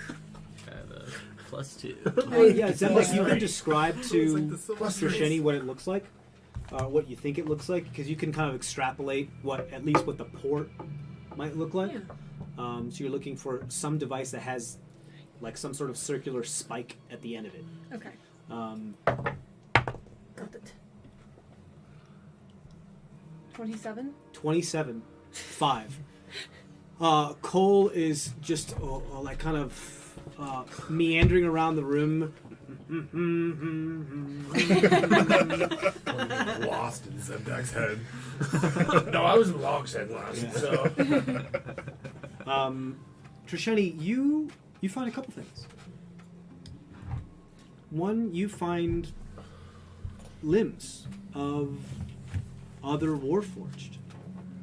This appears to have been a workshop that was building Warforged. But the fact that it is so far underground and so far removed from the city proper, your passive insight, especially among all the rest of you, how much you've investigated this room, leads you to believe that whatever this was, it was some sort of special operations or spec ops, as it were, meaning some sort of workshop kept far and away from the knowledge of the public. Interesting. One of the limbs you see here, you almost immediately recognize as very similar to a limb of Security 4. Almost as if the higher grade, far more industrious and work-intensive Warforged were built here. The more unique, more powerful ones. It does look like they didn't get a whole lot of work done before the cave collapsed or this whole place was destroyed. as there doesn't appear to be any finished products here.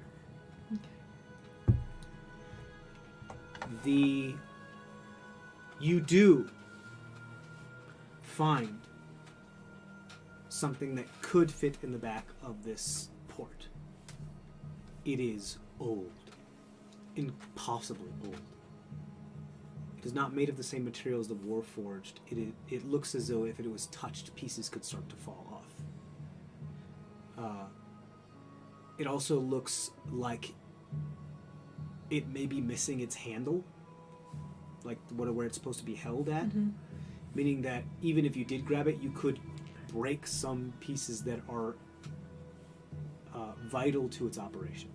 What does it look like it's made out of? It looks like it's made out of some sort of steel, and like a steel iron alloy, some elements of copper and gold. I did find something, and also I think you'll probably want to take a couple of these arms back. I feel like there's some secrets here that we might be. There's like one what looks like unfinished arm and one complete leg. Okay. Argus, do you know what? There's like the beginnings of a torso chassis, but it doesn't have any armor on it. It's just like the bare skeleton like framework for a chassis, so it doesn't have any of the other musculature, inner working wires, hull plating, none of that. It's just, and when you see like the chassis of a car, it's just like those girders. That's about it. I think I found the device, but Argus, do you think that we could even like fix it somehow or do something so that it wouldn't fall apart, or do you think it just based on your knowledge? You know? I mean, I don't know. Is mending too little to try to fix this sort of thing? There's a chance. Granted, yeah, mending because mending could repair things. Mending does not fix old age, but it does repair. So what I mean by that is that it would still be as brittle, but the pieces that are somewhat damaged and are falling off could be reasserted. So it essentially, when we're talking brass tacks, this thing could be functional, especially if mending is used on it. It is extremely fragile and must be handled with the utmost care. Just kind of like the pages of your book. Can I get a decent enough examination of it to be able to rebuild it if I need to? Oh, you want to like reverse engineer it? With Zemdak's help. Ooh, that's a good point. Are you asking Zemdak over to try to help you? Oh, absolutely. Okay. I'm sure by the time she said, "Hey, I think I found it," Zemdak was already there with Right. it. Scrambled down. Little scramble man scrambles over. Right. I don't think he'd miss that thing. I also point out the various body parts to you, too, so that.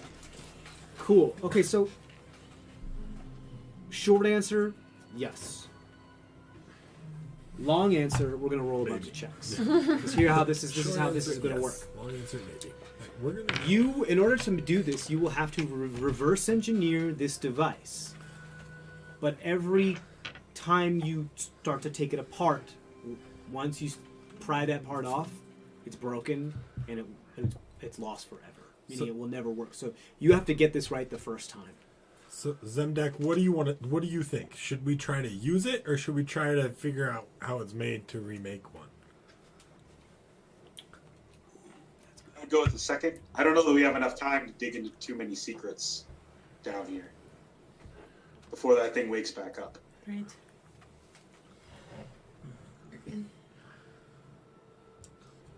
So I don't know when they would become valuable to us again in the future.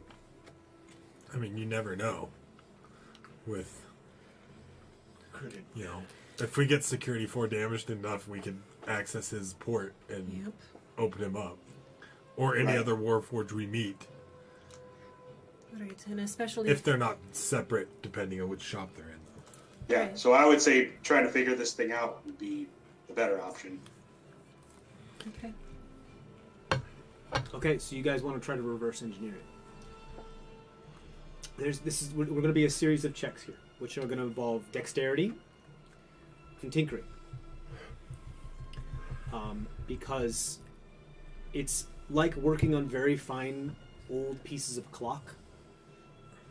If you bend it ever so slightly with the wrong tweezer, it's over. You gotta fucking remake the whole thing all over again. So, perhaps I should do this. Yeah. So we're going to do a series of 3 checks. Depending on your success or failure on each check, it's going to depend on how much information you glean from this thing.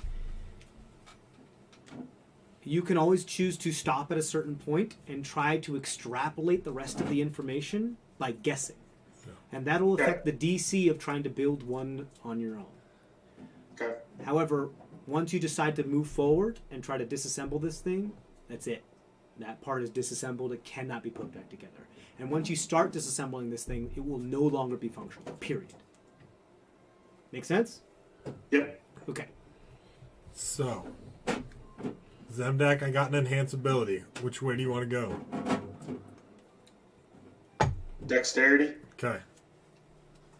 Okay. You put Cat's Grace onto Zemdak. No. And Zemdak, you feel as if your fingers are far more fleet. And you have at this thing. Go ahead, and the first check is going to be a dexterity check to remove the plating that is around it that is inextricably tied to some of the wiring, because some of the wiring comes out of the interior, overlaps the hull, and then go back into it. It's very like steampunk style. So go ahead and first, I'm going to have you roll a sleight of hand check. Okay. With advantage. With advantage, yes. 19. 19. With deft fingers, you remove a good portion of the plating, and as you set it back down on the table, it just kind of crumbles into rust. But you did it in such a way that you didn't damage any of the internal mechanisms. So that was a success. You see now before you a bunch of very, very, very small pipes and wires and braids of some type. And these appear to be wrapped around a cylinder of some type, this kind of transparent cylinder. And within the cylinder, it looks like there's a shard of terrazine. And this looks to be kind of like the processor, or the the RAM chip, if you will, or the processing chip. Pretty much translating and transforming the information that it's being given into something else. And then you see attached to this thing what appears to be some sort of emitter. And then you realize that, oh shit, this is a holographic emitter. Meaning that it analyzes the information that goes in, that it extrapolates from the Warforged, throws it up on a holographic heads-up display like an illusion, and then interacts haptic feedback by you touching it, and then does stuff. It's and then either depending on what direction it's given, opens up its chassis or is given certain orders or whatever. So you have some options as to how you want to move forward. Do you want to first extract the terrazine cylinder so as to make this less dangerous, but possibly damage the pieces around it, or do you want to start examining the wires and cylinders as they are? So you have less of a chance of damaging, but there's also a chance of piercing this containment and the terrazine escaping. What do you think? Pull the terrazine first? Yeah. Let's make it more safe. Okay, so that's going to be another sleight of hand check, because this is delicate stuff.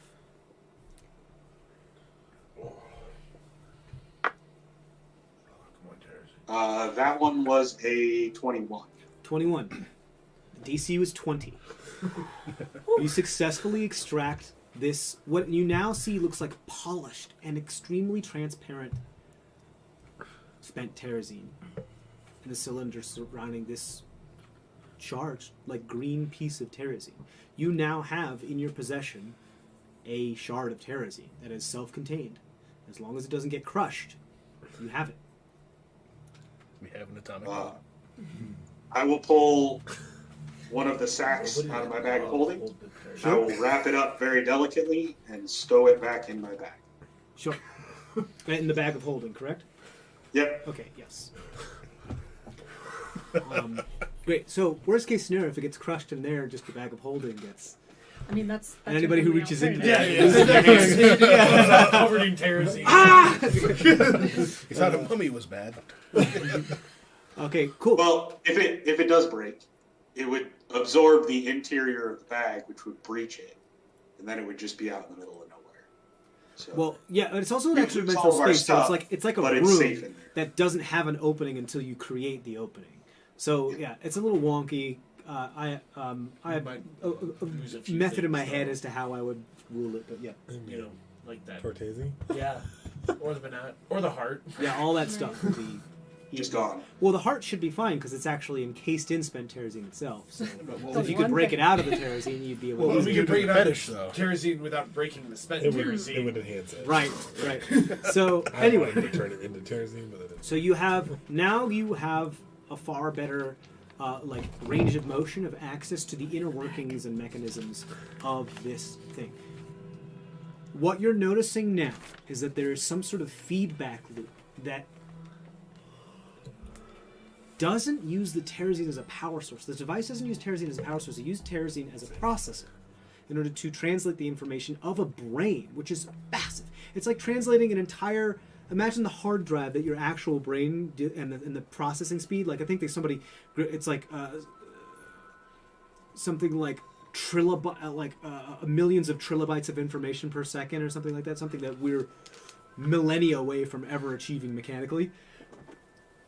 In order for this device to be able to do that, it needs the terrazine as a processing chip because it's a arcane catalyst. So it's not using it for Yep. power. The feedback loop in here is actually powering itself from the Warforged owns power, meaning Right. that this doesn't work on dead and deactivated Warforged.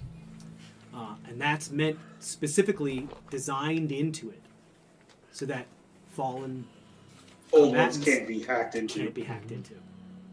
And they made it. They even limited themselves so that they made specifically hardware that not even they, the dwarves and the gnomes, could reactivate. It also meant it's also a point of ethics too, because they didn't want to bring back dead people that died in war to recycle them. Yeah. Again, it's like a sign of, especially dwarves. Like, no, you did your thing. You get to rest. Right. It would be like necromancy for constructs. Right, and necromancy is not necessarily a bad thing. It's just Right. the dwarven culture. Is Respect. like, you rest. You fought. You sacrificed your lives. You get to rest.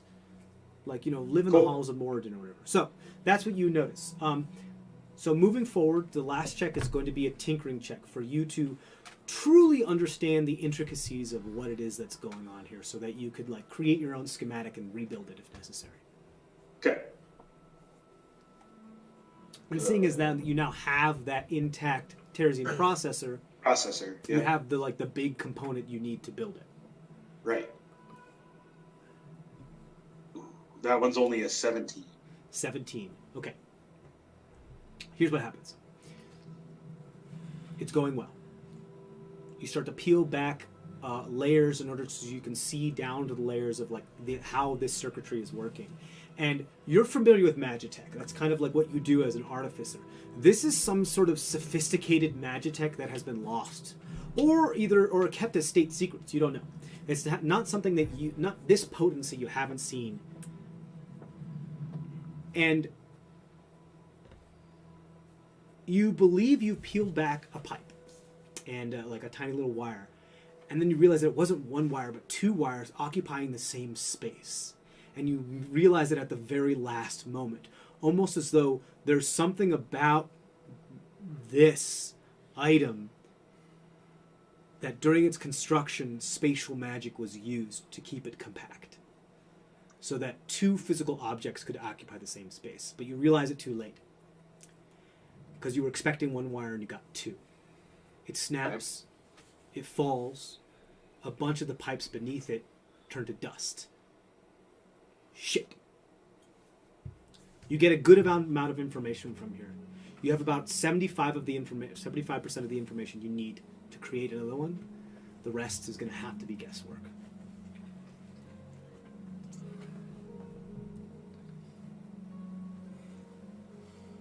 And you think, this makes sense.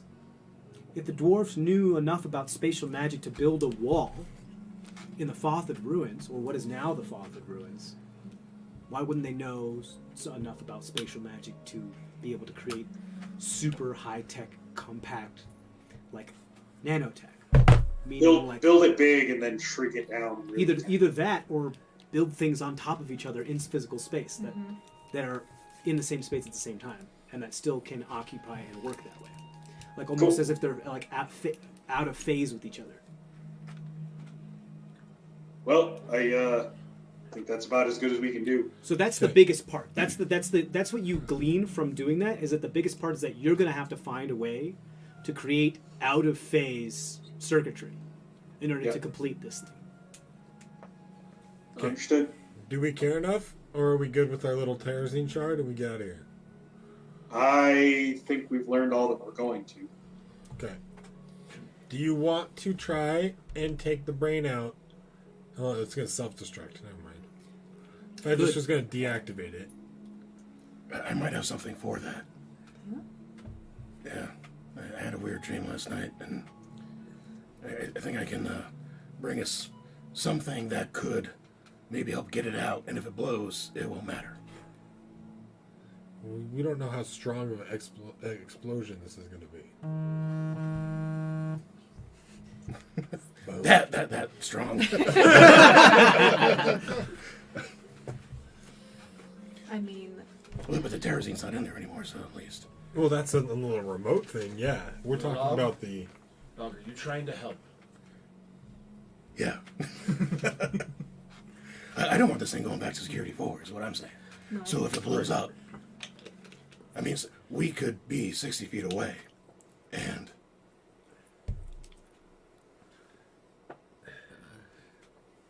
Do we know if it would be We know how far 60 away? feet. We don't know how big the explosion would be. There's no way to know how big that explosion's going to be. right, it could be huge. We could sky lounge it while Log messes with it. That's what I was thinking. But, I mean, you would have to be, like, outside the skyline for a little bit, and maybe you do it with... I don't know. But are we really going to have Log trying to take this thing out? Or are Well, we going to it actually, won't be me. What, It'll be my servant. Oh, okay. What the... But do you think your servant has enough intelligence to... They just need to blow it up. But it is your servant, Log. Yeah, so I tell them how to... Right, so Yes. it's probably good at blowing things up. That's a win-win. Sorry for your servant. How far does your servant go? 60 feet? Is that what you said? Yeah, so if it goes more than 60 feet away from me, it'll drop. The other thing, too, is if this explosion is big enough, it could collapse all the tunnels and stuff. And then we'd be stuck, even though we'd be in the Sky Lounge, we'd be stuck down here, right? Is Sofka back with the group yet? Yeah. Yeah, okay. She's been here. Yeah, about this time, Sofka kind of saunters in. So we're talking about Hey. exploding a Warforged. She's snapping. Oh, happy day! She has a backup chorus of rats. Oh, cool. So, yeah. So, Zemdek, are we wanting to try to take the brain out, or are we just going to blow it up? It's the brain. I think it has to be sent back. Did I- Be Log. When I was looking around in there, did I say any way to just like pull the plug without actually trying to take it out? Whatever powers this thing is most likely some either self-contained or self-propelled, kind of to be like an infinite power source. Okay. It's one of those things where like once something is spun up, there's no, if you unplug it from its power source, it's self-reliant. No, more like the brain's connection to the greater body. Oh, right. Possibly, because the brain technically is where the soul resides, and that's kind of where, because this is technically Warforged creating is soul forging. So technically, souls need to be put into Warforged in order to function. So yes, the power of the soul does kind of power this thing. So there is a way to remove the brain, put it into or the soul, the heart, the crystal, or the gray matter, or whatever, put it into another platform. Right. In these standard platforms, and that would power the new platform. So there's got to be like an attachment. Forged, can't you forge it out too? Can I? You mean I- like a tool to pull this out? No, like, so the brain has to like attach to the body in some way. Well, like right? it's like in the dome of the skull. Are you like trying to find like its mechanical brainstem? Is that what you're looking for? Essentially, yeah. Oh, I understand. You're looking for its like neuropathy. It's Like it's, the I'm point sorry, where no, that it's- brain connects to the body. Right, you're looking for its neural network. Is what you're looking In for. order to remove it, right, it would have to detach. So there's got to be like a It's spinal cord. You're looking for a spinal cord. connection. Yeah. Right. Okay. Yes. Most likely there probably is something like that. What is it called? Your neural system. What is it called? What's the name of it? Nervous system? Yeah, it's like you're looking. So you're looking for its central nervous system is what you're looking for. The point where like the brain connects to the nervous system. Right. Like Because you rolled so spine. high, because you rolled that 32 before, you imagine it's probably underneath the brain and only accessible when once it's removed. open. Yeah, makes sense. We just cut its head off. Yeah, so I don't think there's any way we're getting it out of it. These things were built specifically to fight in a war and not be taken prisoner. And then do we So still... if you guys are worried about Security 4 finding it, then yes, we need to destroy it. Blow it up. I just think it's going to take a log to Security 4 if we allow it. If we stay here with it, it's going to try and take you to. Well, that's why we blow it up. Fair enough. If there was a way for us to transport it back to like the Put sludge it in monsters the or bag of holding. It's like, can I use my soul forge hammer to forge its soul? Unforged soul. knock it upside the head. Very good question. It is a very good question.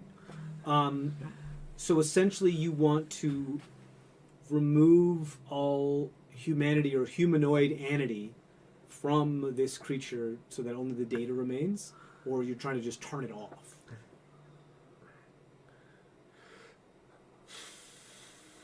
I mean, both are good options. Because if we had it where the main thing is we either want the data or we want no one to have the data. Mm-hmm. Those are the two things that we, two sides of the coin. And if, the host was trying to get to the data anyway, Right. he's not going to want to stop necessarily. I don't want Security 4 to get in a hold of the data and finding out that log is still with us. Well, we also have no clue if Security 4 is working with Emrys. Right, but Because he's obviously a part of a larger thing that he was trying to get me to join. Mm-hmm. And he obviously didn't care that there were undead in the city. Right. No, Almost like he knew about it Yeah, it before. was like he was expecting it. right. So yes, blow it up would be my vote. Put this thing out of its misery so it can finally rest. If I remove all humanity from it, does that deactivate the explosive part?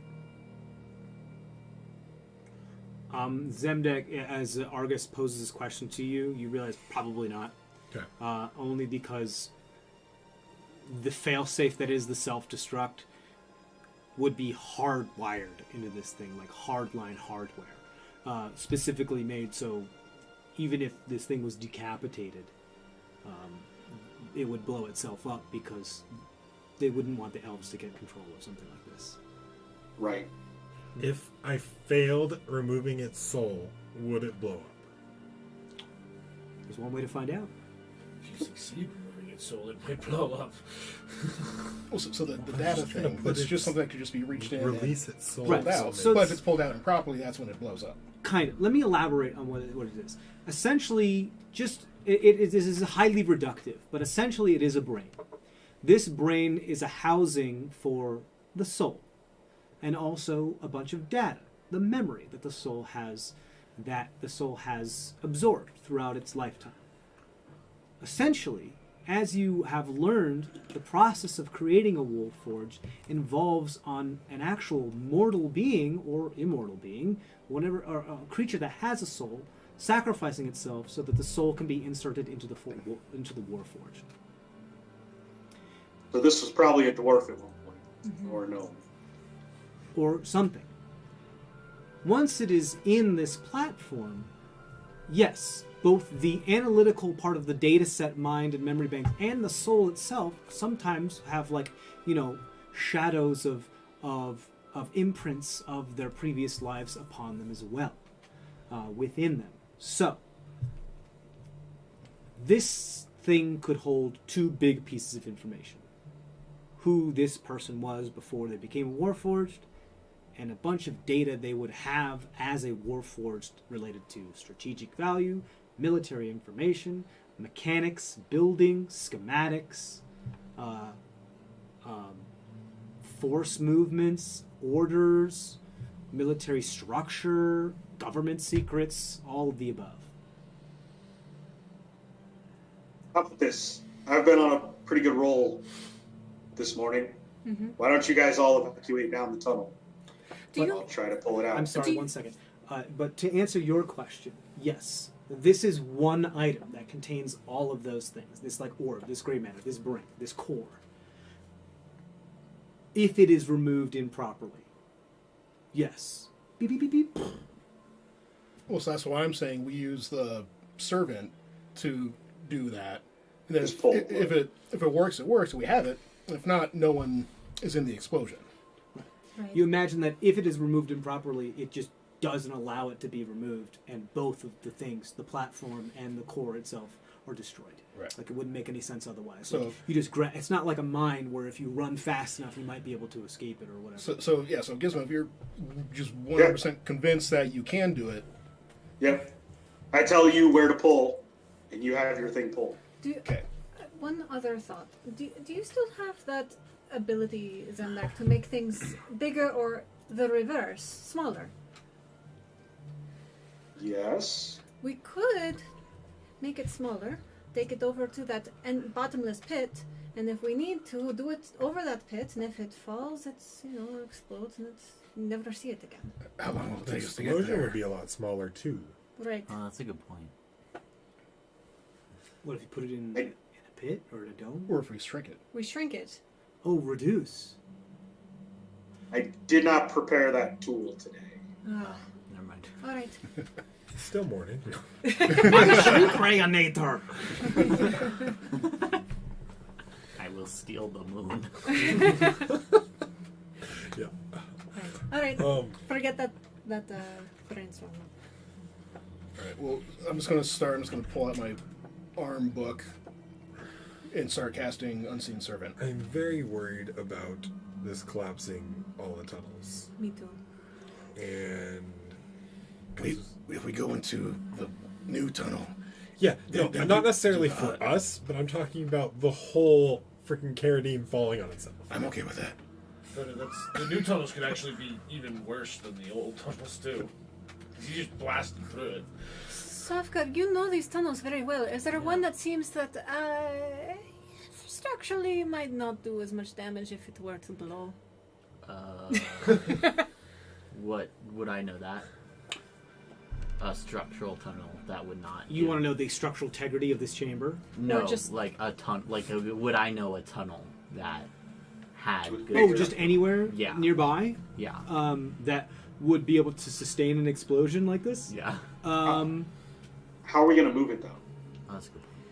Well, how? I mean, if Well, hold on. Let me answer that We have a question fun first. rope. Hold on. Wait, 1 second. Let me answer that question first. Go ahead and roll a survival check. Well, he might have levitate still. That is a Take it weightless. 22, I think. 22. Yeah, you imagine that the most strong structure that is underground here are the Dwarven Catacombs. They are built extremely well because it is Dwarven smithing. Like, they are meant to, if need be a fallout shelter and fallback point in case there's like an underground siege.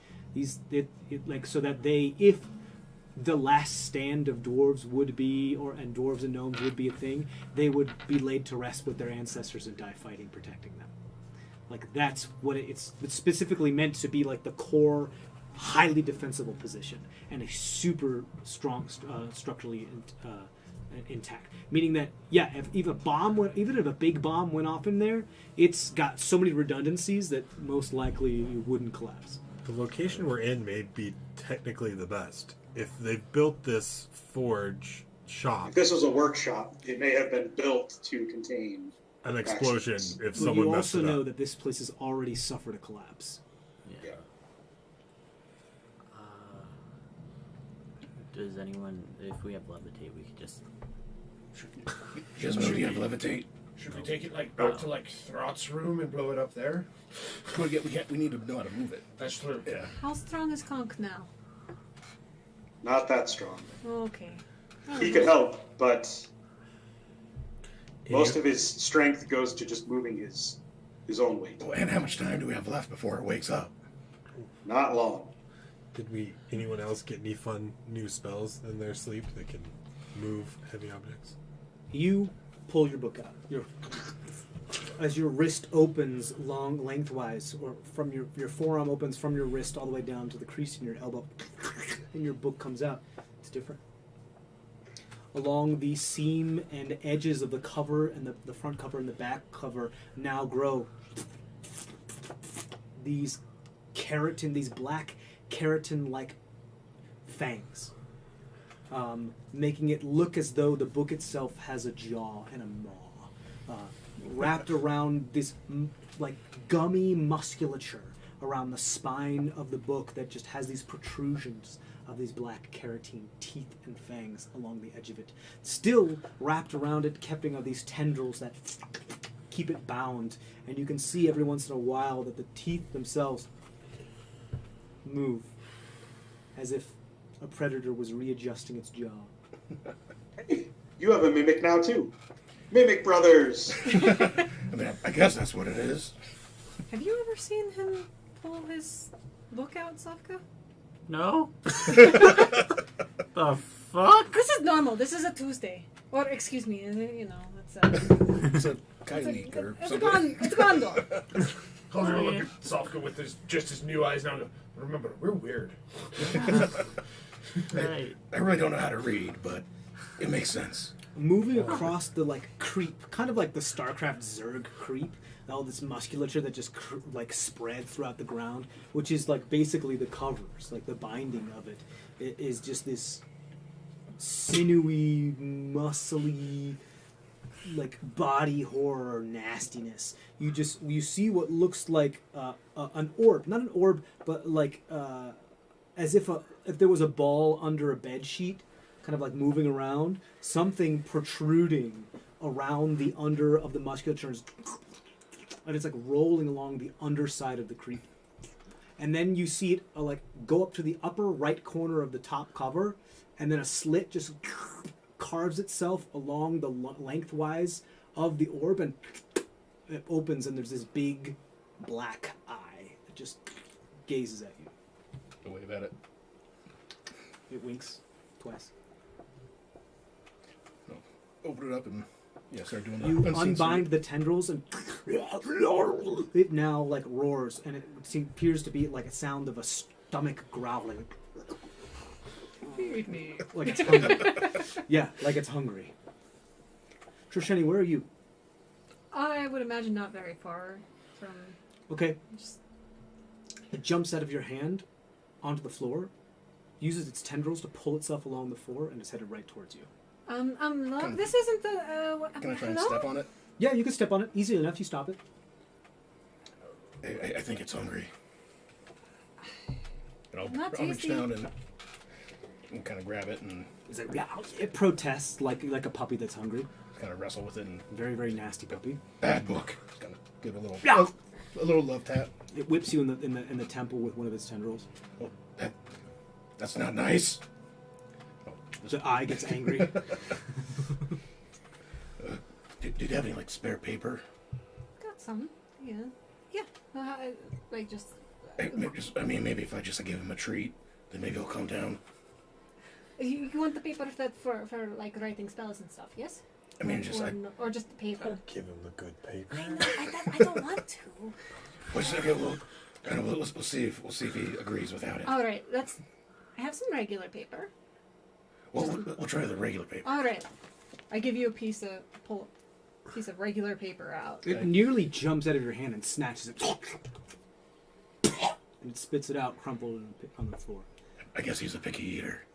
I'll give him 1 page of the good paper. You like hold it out, and its tendrils wrap around it, pulls it in there. Its teeth gnash, and then its teeth in its mouth almost form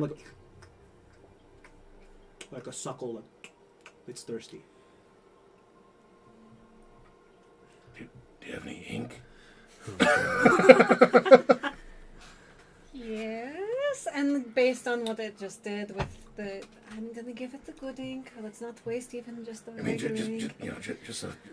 Go ahead and mark down 10 gold. Okay. From your supply of paper and ink. All right. I have something for it. It's called a fireball.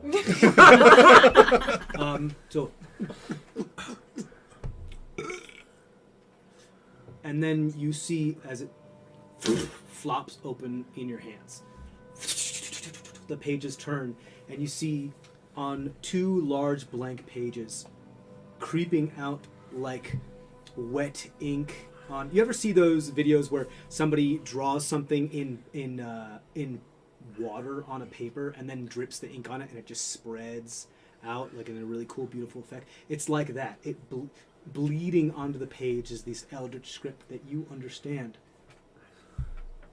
That are 2 new spells. I think that did it. Thank you. Good. Yeah. I'll pay you back. I mean, it's really for everybody. So it's everybody's. If it's new spells, I'm for new spells. It's good. I think this will help. What's it say? 3, right? Was it 2 or 3? 2. What's I it say? can't keep adding more. Yeah. I try to look over your shoulder because I'm just too damn curious. I think this is the servant one here. Just gotta read it to the best of my. What's your other one? Yeah, you just inherently understand it. You looking at the script, you can't read it, but you just inherently know what it means. What's your other one? Well, I thought we could use another little buddy. So. Oh, okay, cool. So we'll save that You one for when look we at have that more time. page, and it looks like some warped, eldritch, fiendish version of your find familiar spell. It looked like it took your text and added a bunch of like that kind of stuff to it. Are you sure that doesn't corrupt it? It looks very much like what I mean, log is corrupted. Just leave it, It looks totally normal to me. That's not normal, dude. But you know what? It's your thing. Let's see what happens. All right, great. I step 1 big step back from log. Just. Okay, Cole's in the tunnel. Just Yeah. It's You feel in your head an oppressive presence when his book comes out. You feel like prey. Can you read its mind? Ooh. Do you attempt to? no. No, Dan. You just, without actually making an actual connection with it, the sense you sense is that's a predator. I have to stay as far away from that as possible. Same feeling as his dream. Yes, very similar. Yes. Yeah. Red Sofka? Sorry? Sofka's with Cole. It's what the fuck? So I, 10 minutes to. I point out to do that. Log where he needs to pull, or what he needs to do to just the easiest way to tamper with it. Okay, so here's my question: are you attempting to glean or discern a way to not set off the failsafe, or are you just saying, No, "Fuck set it, it off." grab it"? Yeah, fucking with it so that it blows up. Oh, so your intention is to intentionally destroy everything, not Yes. try to salvage it. Okay. Because salvaging is too much work at this point, right? Zemdak? We don't have much time. Do I need to pray to my deity to see if this is a good idea? You want to cast augury? Yeah. You can if you like to. Is it a ritual? Yep. I mean, both of y'all are gonna do rituals. Yeah, Okay, so so it might take 10 minutes. You guys so. have about like 15 minutes left, or maybe 10, 12 minutes left before this thing, before an hour has passed. So I'm casting this will be the spells. last Helping. thing that you could do. This will be the last thing that you could do ritually before your time is near up. Okay, is that what you'd like to do? Yeah, alright. I'll cast Augury. Okay. You ritually cast your unseen servant, correct? How do you cast the spell? Shit, I've never done this before. With this ritual stuff. Think about you- that. Well, do you you tell know me. how to I Ritual? light 3 little fires. Okay. In each in different sections. One is going to be each of the different answers. And as I pray, the other 2 go dim and the one that's answer lights up. Ah, okay. So like a divination of through flame. Red light, green light, yellow light. Yep. Got it. Cool. Traffic light style. I'm into it.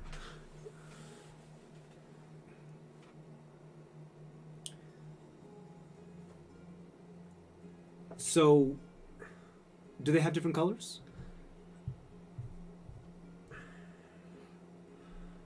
I mean, I was just thinking different levels of intensity. Okay. So you're saying like the lowest intensity is a bad outcome and the highest intensity is a good outcome? That makes sense. That tracks for you. Okay. So Dimming is bad, growing is good. Yeah. pose your Because it's just wheel or woe, right? wheel, woe, or Wheel and woe or nothing. or nothing. So nothing would just be staying the Granted, same. it's like it specifically also says if you want to just fucking do whatever the fuck you want, you're the DM, so do whatever you want.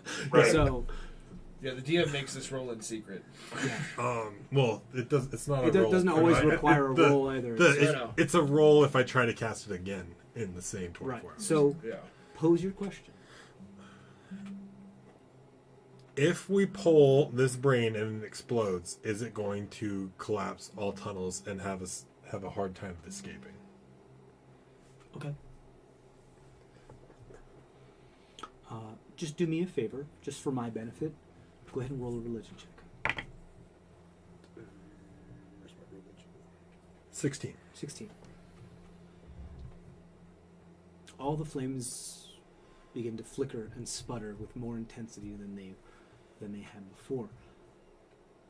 The largest flame shrinks. The smallest flame grows. The middle flame stays constant. All 3 of these flames remain the same size, or at least balance out to be the same size, sputter, almost die, flare back up, come back to life, reassert their middle size. You're getting the fact that there are really good possible outcomes and really bad possible outcomes. Like almost anything we do. Yep. Flip a coin. Okay. Zemdek, you watching this ritual, do me a favor, just roll an intelligence check for me. Just a regular intelligence base. Yes. 24. 24. It occurs to you in this moment, wait, what could be really good? What could be really, really good? What is that? What doesn't make any sense? Like, I mean, either we don't die or we die. One is just like okay, the other was horrible. And then you think, wait, why were the host and Master Uros here? What were they trying to get from this thing? What would make whatever they were trying to get from this thing worth setting an entire zombie horde upon a city? Why would they go through such extremes?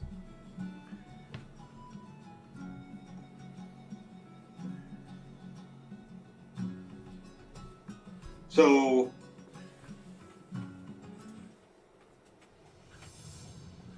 strange thoughts. But Security 4, if you knew about this place, knew that Infantry 9 was here to begin with. Could we just leave it? Now it's sentient. Now it will try to go find him. We've told him about Security 4. That was his next directive. I still think there's something in here that could be a good clue for whatever they were trying to get at in the first place.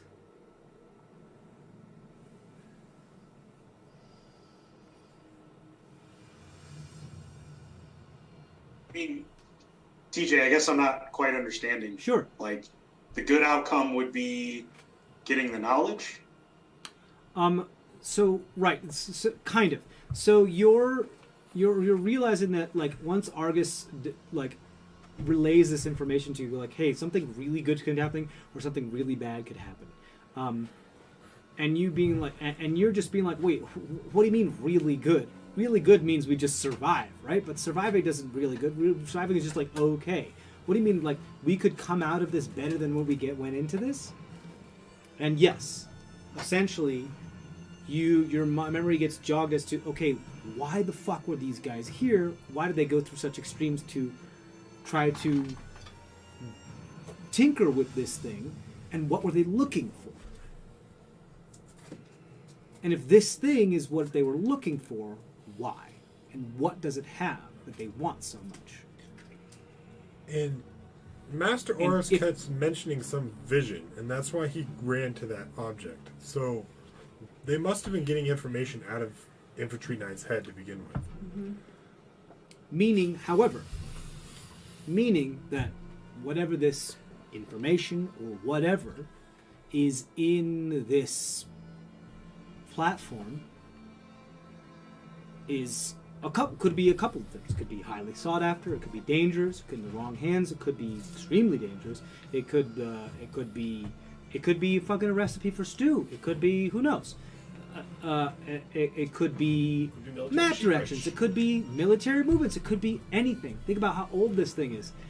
But also at the same time, destroying it would mean that nobody else would have access to it.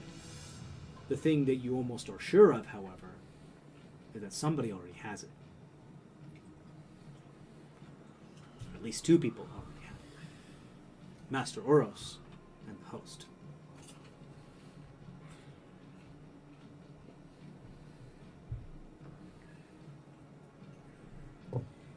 So it would probably be important for us to get it, because if they know something we don't, that could be really bad. Yeah, I agree. But we've also gotten rid of stuff that the host has had before because we just can't contain it, can't do anything with it, and to make sure he can't do anything more with it, we've gotten rid of it. But if he already has the knowledge of it, then we would be one step behind. We would just be losing. Right. Whereas we may not be able to understand it immediately, but we could, over time, interpret it. Is there anything in his notebook about why he might have been here? Not, well, I mean, lots of engines, all that good stuff, right? Not exactly, he didn't mention Keradin, specifically. So that's, but it isn't his. It almost doesn't matter. Right. We only have a few minutes. Yes. So I'm either going to try and correctly yank this thing out, or we're going to incorrectly blow it up. Those are our two options. There's a chance that my servant is successful. Hey, could cut him some slack. By this time you do. Tell me how you summon your servant. So I've seen Trisheni argue with Lammy before. And she, when I was singing that song earlier, she asked if I had been speaking with him. So I just sit there and, this is the song that never ends. Yes, it goes on for 10 minutes. Oh my good God. Shirley Temple Foundation, please don't sue us. Please don't sue us. Please don't sue us. I don't know how public domain that is. As long as I only do those 2 lines. Yeah, I think we can only clip, 2 seconds? The whole song is that 2 seconds sing. Yeah, right? Oh, no. Please leave us alone. We're just trying to have fun. Okay, so, right. So you sing it out loud? Yeah. Okay, so eventually your book kind of starts jiving. It starts vibing with the song. And so much so that the tendrils of the book kind of reach out and grow and grow and grow until it creates like the form of like a creep. Like they do the wave, and then it just like creates the form of like a humanoid, like in before you, and then it just recedes, and there was just nothing under it. But you know that it like gave birth to an invisible servant. York, what's up? You can't see it, but you feel like so.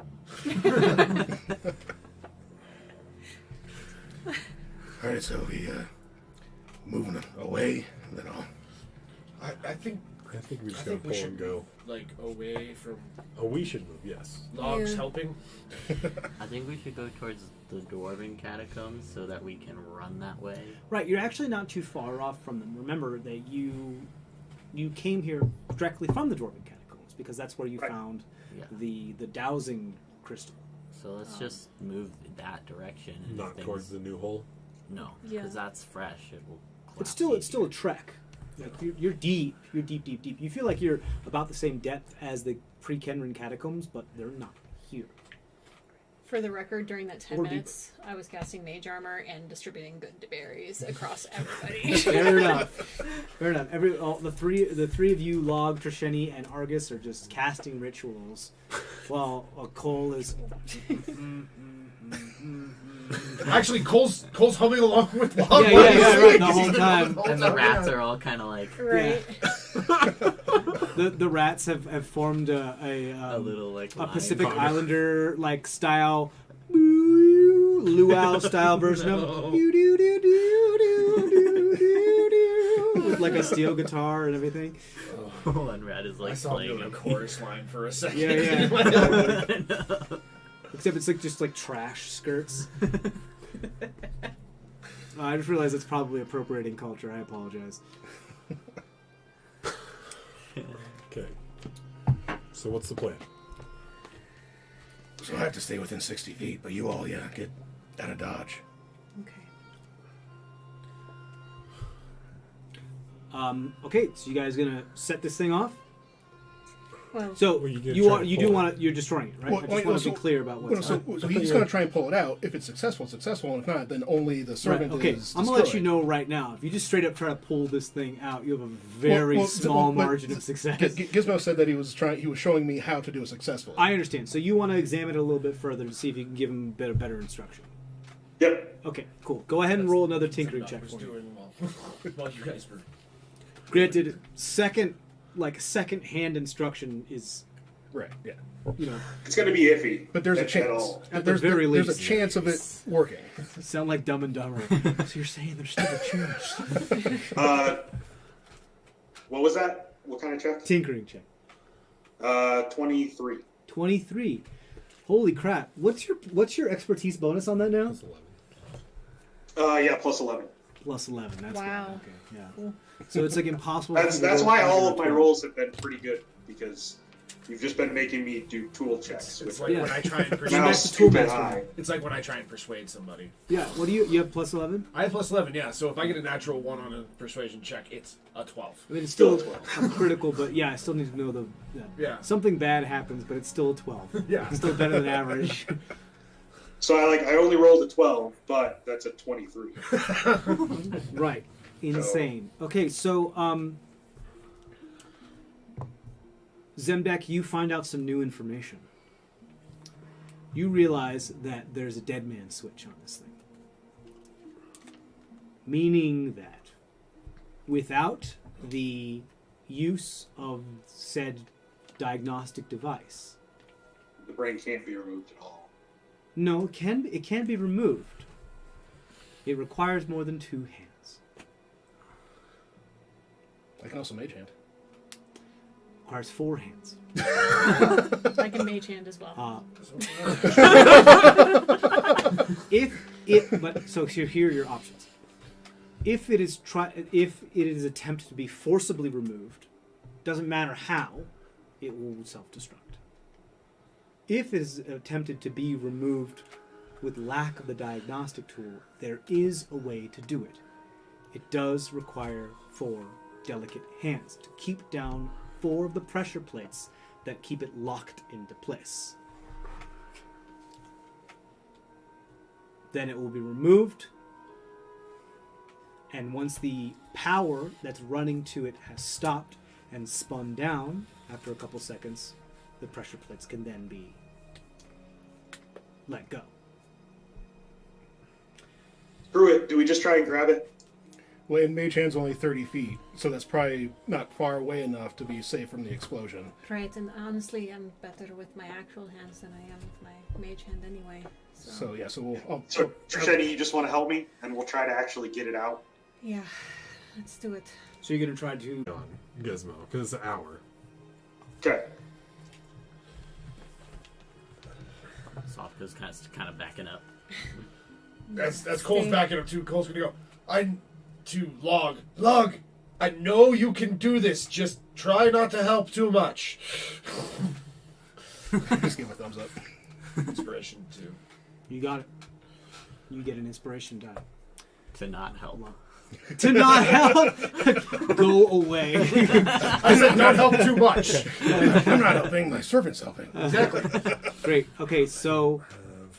Well, the servant's not going to be doing anything because I think Zemdak and Trisheni are doing it together, correct? Is that... Yep. Yep. am I- No, he's standing there cheering. You just can't see him. So essentially nothing is happening. In case we need a third pair of hands. Yeah. Or not. Then he's Sure. there. Are you guys Remind fine? me on the spell Unseen Servant. It can't make an attack. It has 1 hit point, and It can lift like 30 It pounds. can lift 30 pounds. Oh, better than mage. Right. Can't make an attack. Technically, a shove is an attack, so it can't shove somebody out of the way. Just as long as you're aware of that. Okay, cool. It's physically there, though, right? Yeah. So it could jump in front of It does have explosion. it's just invisible, but yeah, it's physically there. Yeah, it does actually so occupy it physical could space. technically jump in front of someone to Like interpose itself. With its 1 hit point. Yeah, with this 1 hit point, sure. you know. Yeah, we'll see how that plays out.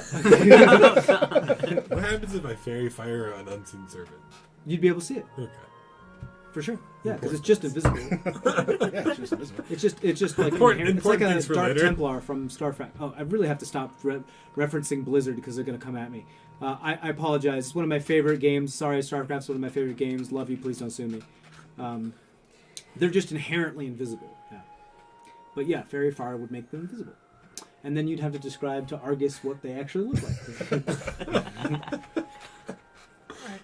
Are you guys going to be down that way, far away, or do you want to go up into the Sky Lounge? Are you gonna be able to do the Sky Lounge and concentrate on this? Yeah, so Sky Lounge is. I don't have to think about it. Oh, I just do it. You know, But wouldn't it's it get us stuck here if it Yeah, we wouldn't be able to run. right. We'd be it's- stuck it's in. yeah, that's why I, I think wanted we to should ask. not. I think Alright. I think the rules are if you're in an interdimensional space and the interdimensional space poofs because of the duration of the spell and there isn't a place space for you to exit that's not unoccupied, you take a ton of force damage and are Yeah. shunted to the nearest unoccupied space. Yeah. I So just wanted you to would make still sure. get magically shunted to a space where you could be, but you'd take a chunky amount of damage. We take more than we. Yeah. Right. Okay. We die. All right. Let's go. I'll send Shikar. Well, actually, he'll stay with me. Okay. Unless you want him, he can ride on my shoulder so that you can find us if we get separated. Do you guys want guidance or anything? I realize that I have that. Oh, that would be wonderful. I'm concentrating on something else, so I can't cast. If, Yeah. yeah, if you have that Yeah, I have ability, guidance. Who wants it? you have advantage, right? Yes. Yep. Okay. Can I? So give it to Trisheni. Yeah, give it to Trisheni so everyone has something. D4. Thank you. Everybody has something. Awesome. All right. Yeah, so I'll just stand 60 feet away. All right, and I'll send Shikar with you guys. All right. We're peacing out. Which way are you guys going? You guys going back the way you came and that like 3 branches? Yeah. Yeah. And you want to go back the one that you came from? Up to That's the. up Or to do you want to go south there. back down the tunnel that the arcane cannon created? I thought we were Or do you want to go up? One of the other tunnels. the ladder. Because this chamber looks familiar to you. This is where you first met Penske. Oh. Remember? They were delving through a pile of parts and pieces, and they found a... Oh, yeah. This is where you found the standard that you carry. That's interesting. Yeah, we can go up the ladder. Interesting also that what's on the standard is the hammer and the gear. Yeah.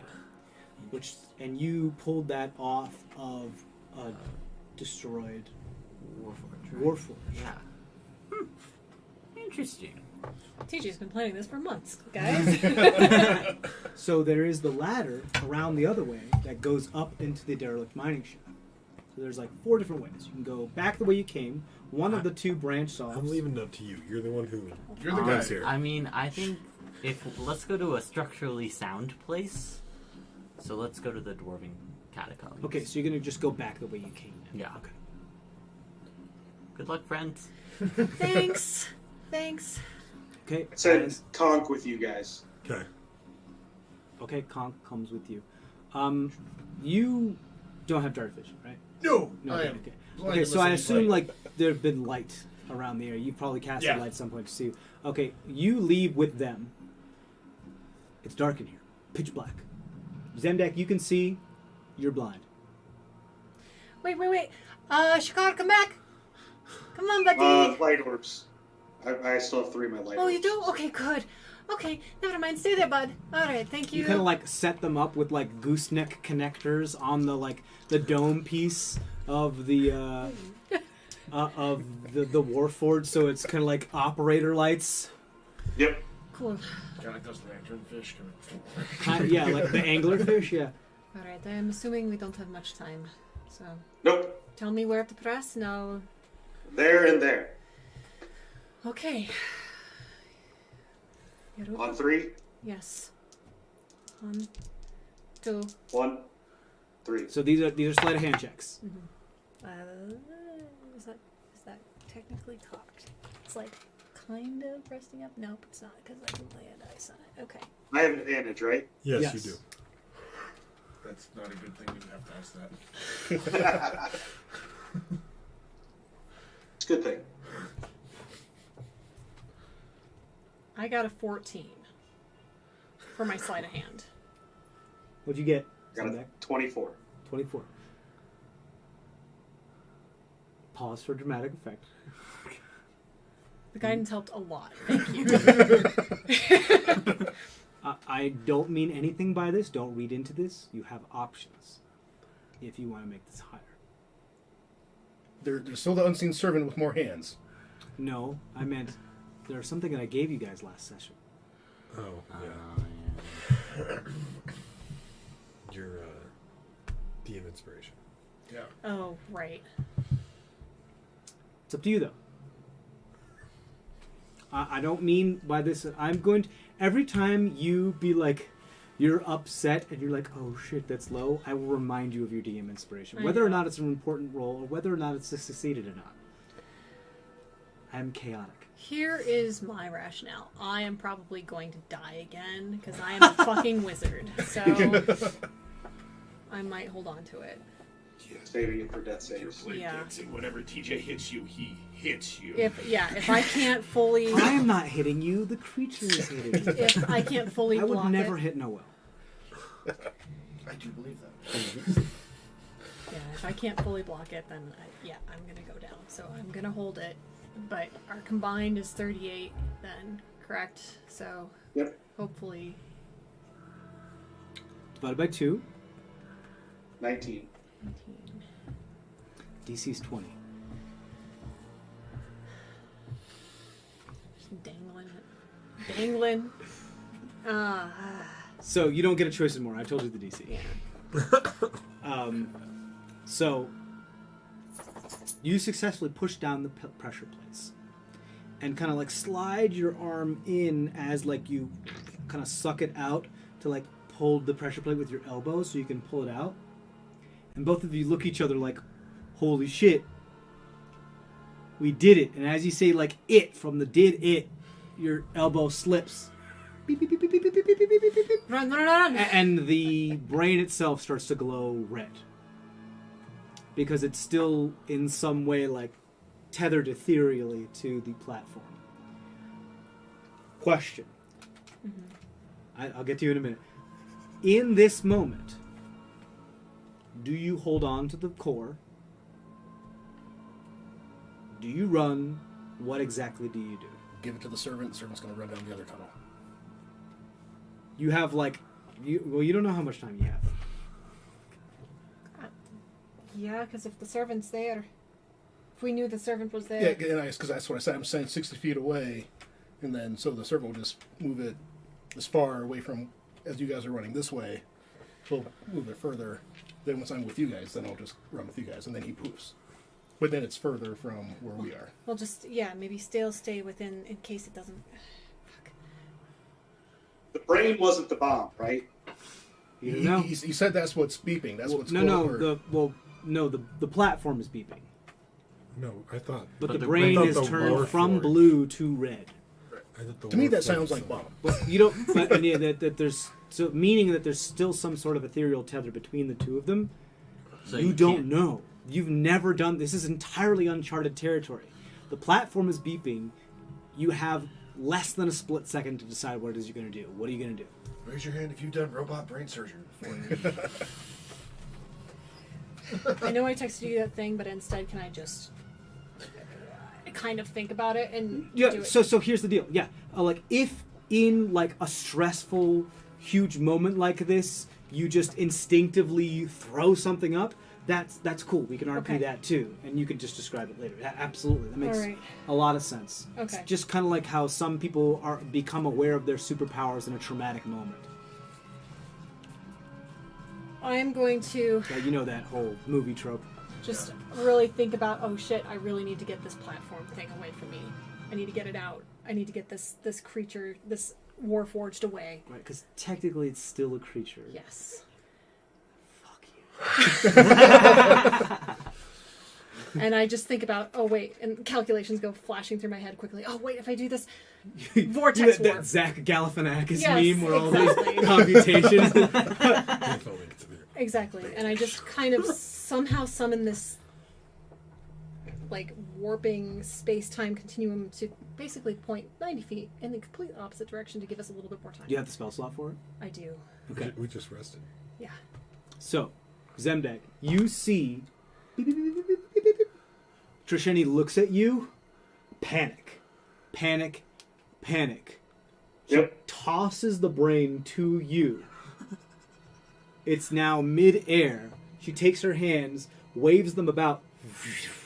Ethereal and arcane green sigildry fills the air like an orb of calculative computations. Mathematical equations, sigma, epsilon, and a bunch of other arcane draconic signals like form an orb that start as a massive sphere and then truncate down to encapsulate the form of this thing, and then it's gone. Where do you send it? 90 feet down the hallway, because that's Down the level I tunnel? cast. Yeah. So you guys see. Well, down further away. I knew you guys were going in one direction. Where I New sent it tunnel. the opposite. Yeah. Okay, you can't see that far. 'Cause I it's- sent it as far as I possibly can. Okay, then. you can send it 10 feet away. Well, it's. Dim- I have This- dim light vision. It's not that it's dim light for only 10 feet because of how his trinkets work. I thought it was 10 and then 10. What is right? it? Is it 10 and 10? Yes. Okay, So so you can 20 tend feet. it 20 feet away because it has to be a space that you can see, Of right? And course. it's pitch black. And Right. so you send it 20 feet away, pretty much to the entrance of said tunnel, and there's like a flash of green light as this like sigildry math green runic orb reappears, and it's over there now, 20 feet away. Run! In the opposite direction, and just yell Right, at you. so you like run to where like the host was on the opposite side of Yeah. the wall. So it's like the reckless.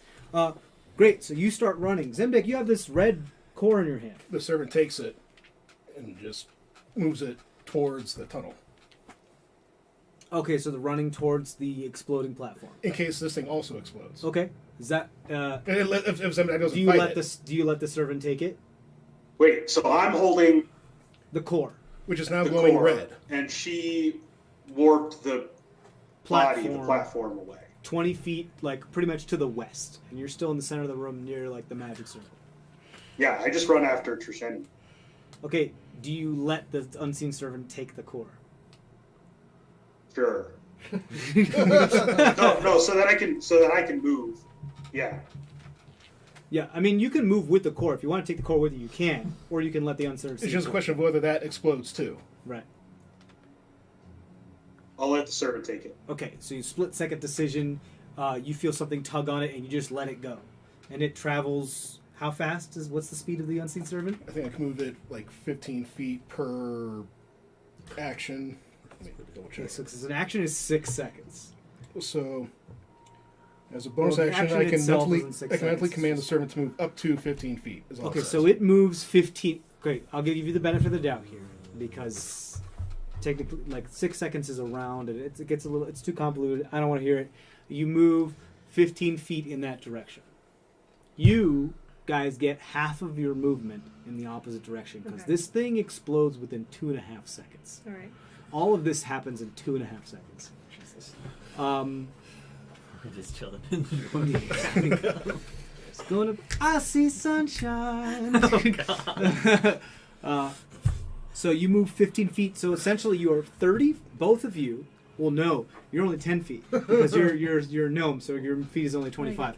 So you are 30 feet from the core, 35 feet from the platform. Mm-hmm. Zemdak is 25 feet from the core, 30 feet from the platform.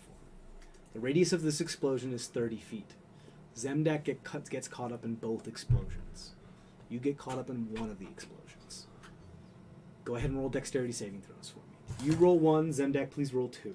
Does the cats thing work for Yep. dex saves too? It does. It is a Good. dexterity. If I'm 30 feet away though, that would be just at like I'm out of that radius. No, it's you're technically at the edge of it. You still counts Okay. as being in it. Yeah. Okay. So It's dex not- save, 2 dex saves. Yeah, yeah. I know it's wibbly wobbly, but yeah, But you get advantage with it. you do get advantage with both of them. That's correct. Yep. So an 18 and a 19. 18 and 19, not bad. 7. So that's a failure. Mhm. The explosion from the core is a success. In the 18, this explosion from the platform, which is bigger, is a failure. So you're gonna take half of this first, which is 12. Adam or Zemdak's gonna take. I'm gonna do Zemdak's damage real Okay. quick here.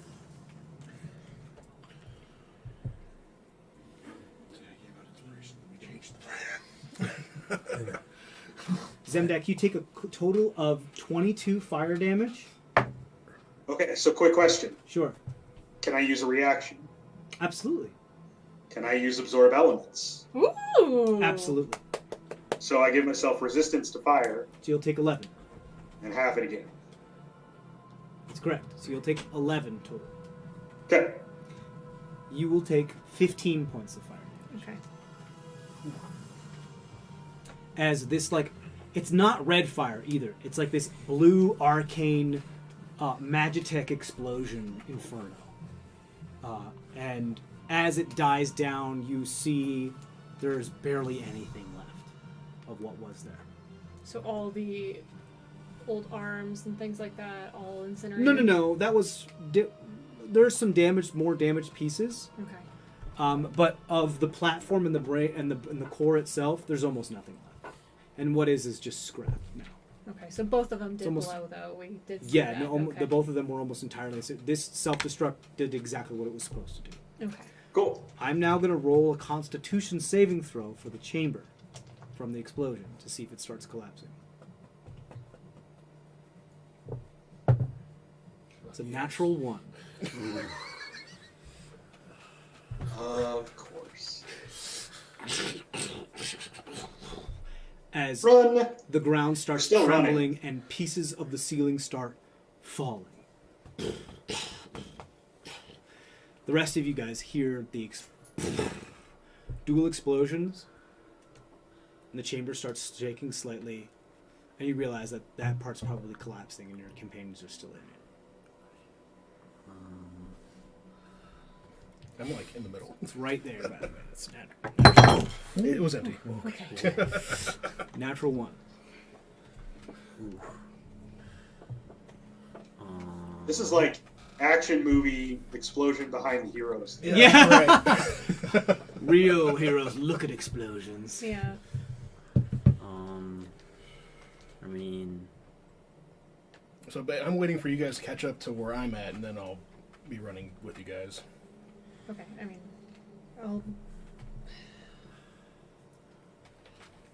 I'll reach my hand out to you, Zemdak, and try to just grab you and pull you along, because I can just move faster. And with my other hand, I'll try to use Pulse Wave to combat whatever is going to fall down on top of us. I understand. You're gonna like try to subvert gravity to prevent things from falling on top of you and try to like repulse things. Yeah. Cool. What a cool use of that spell. Go ahead and I guess I don't want to roll a Constitution saving throw for falling rocks, so just go ahead and roll an Arcana check for me to see how many of these rocks. Unsecured objects are. Oh, it just automatically happens. Yeah, it says. Right, they don't roll a In saving addition, throw? unsecured objects that are completely within the cone are likewise pulled or pushed 15 feet. So then it just happens. So cool. Do you do this in front of you or behind you? Basically, if things are falling down on top of us, I'm As you're trying trying to to run away. Right, you're trying to clear yourself a path. Cool, so you do so. So for that first round, you don't have to worry about any falling objects. Okay. And you move like your full speed throughout. Zemdak is doing his best to keep up Well, I had with grabbed his some hand. of with some. At Well- some point, his feet just come up from the ground. Once Go they ahead. get to me, I can grab the other hand and just run. So you're kind of like near the exit, but still seeing them. You kind of like backed up, but you're still there. Right, because I was within 60 feet. Right, got it. Cool. So once they get to me, then I'll pick up his other arm, and then we'll just like we're swinging a toddler Yeah. while we're running. Sure. I'm sure. I'm sorry, Adam. Go ahead and say what you were going to say. No, if I'm not doing any, like if I'm not taking an action, I can dash. So Oh, I okay. should be able to keep up with her. Okay, cool. I have 35 feet of movement. That's my movement speed. So I Right, so don't they'll think... move 50 feet without taking an action. Okay, You'll move cool. 35 feet Just while making casting sure, Pulse Wave. yeah. So okay. he can like be in front of you, just running, and you can be clearing the stuff in front of you. Okay, you're not all the way out of this cavern yet, though. Zemdak reaches you. Misheni's still a little bit farther behind. You pick him up. I'm sorry, Trisheni. Trisheni, you pick him up. Well, now that she's not with the other arm, Yeah. I was going to do that. It's if kind of she like was. Yeah. Trisheni's lagging behind, then there's Zemdak, and then there's you. So yeah, so I don't know. Once he goes by, then I'll start going because I know she's faster than me. Okay. Are you gonna pick him up? Or are you No, just no, gonna- no. Like, if he's dashing, then if he can keep up, then I'm not Okay, worried you about guys that. are just gonna run. You guys have reached the antechamber at this point. This whole cavern is collapsed. So you guys are gonna have to go. There's still stuff now falling in front of you. I start doing my cool moves, and I start blade dancing, and I get an extra 10 feet of movement. Parkour, And got I it. parkour, and then I try doing it again. Pulse wave again to Yeah. clear the. Okay, go ahead. Like I'm just saying, mark off the spell Yeah, I slot. You again push the thing. You move another 35 feet. You are nearly out. You two are out now, thanks to Trisheni's magic. There was like a cone of where boulders just split across and fell on either sides of you rather than falling on side of you. So you don't have to roll any dexterity saving throws. You make it out safely. Trisheni, you haven't made it out yet. I'm sorry, Trisheni. I'm so Because sorry. I have 45 now. You did this. I know. I know I did. Yes. It's all my fault. Can I cast Leoman's tiny hut into the entrance of the tunnel? Because it's a. I assumed you immovable guys were like object. farther away though. Okay, we well, were no, because we moved towards the to there. Like, I'm just trying to move to where like it would be near us to try and keep the Okay. tunnel coming to us. Here, open. I'll leave this up to the dice because I assumed you guys were just kind of sauntering your way back to the dwarven thing. But sure. Here's what I'll say. Just roll a luck check to see if the reaction time for all of this happening at once is able to like create this dome.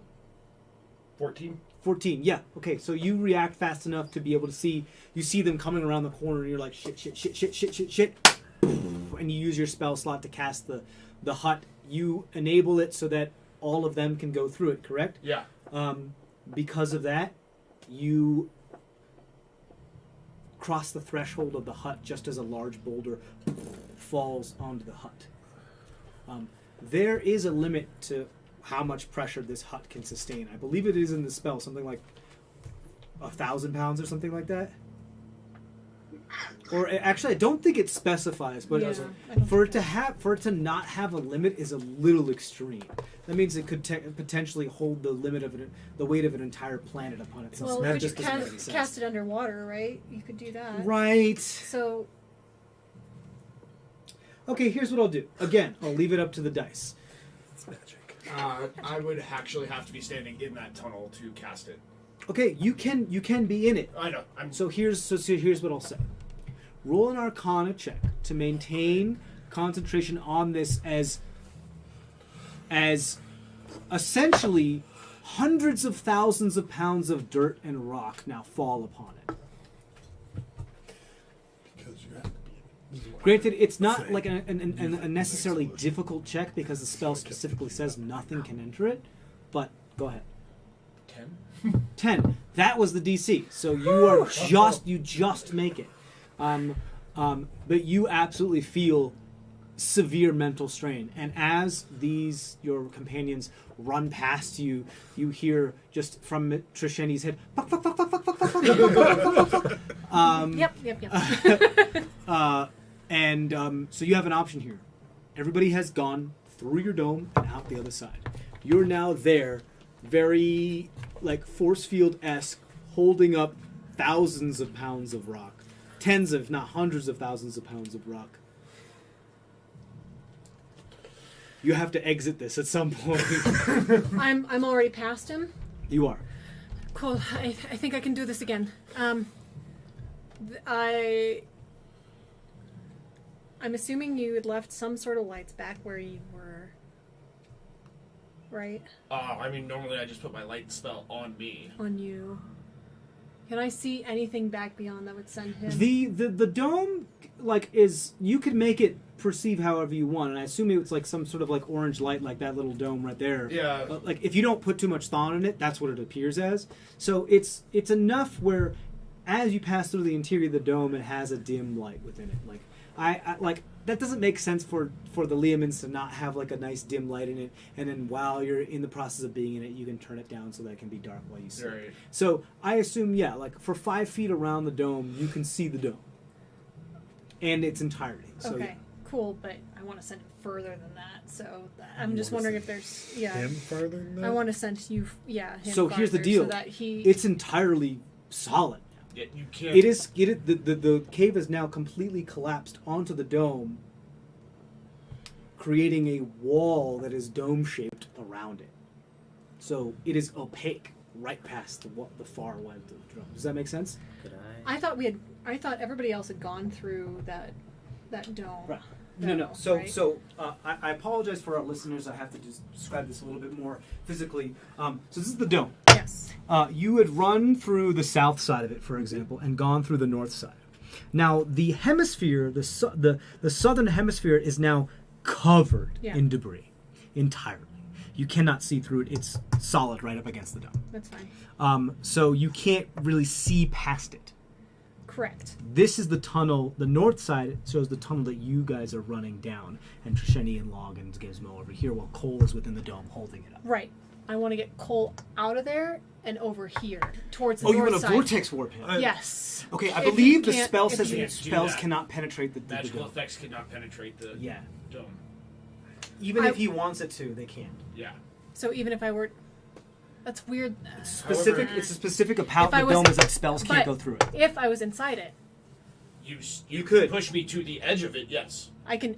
No, because No, because I could tell. this is a barrier. It's an extra dimensional. Well, he space. drops at the same time that Well, she it's not an casts. extra dimensional space. It's just a barrier. It's a barrier that's kind of like a Yes. force wall for the things that you decide. It's selectively Right. permeable membrane, except for magical effects.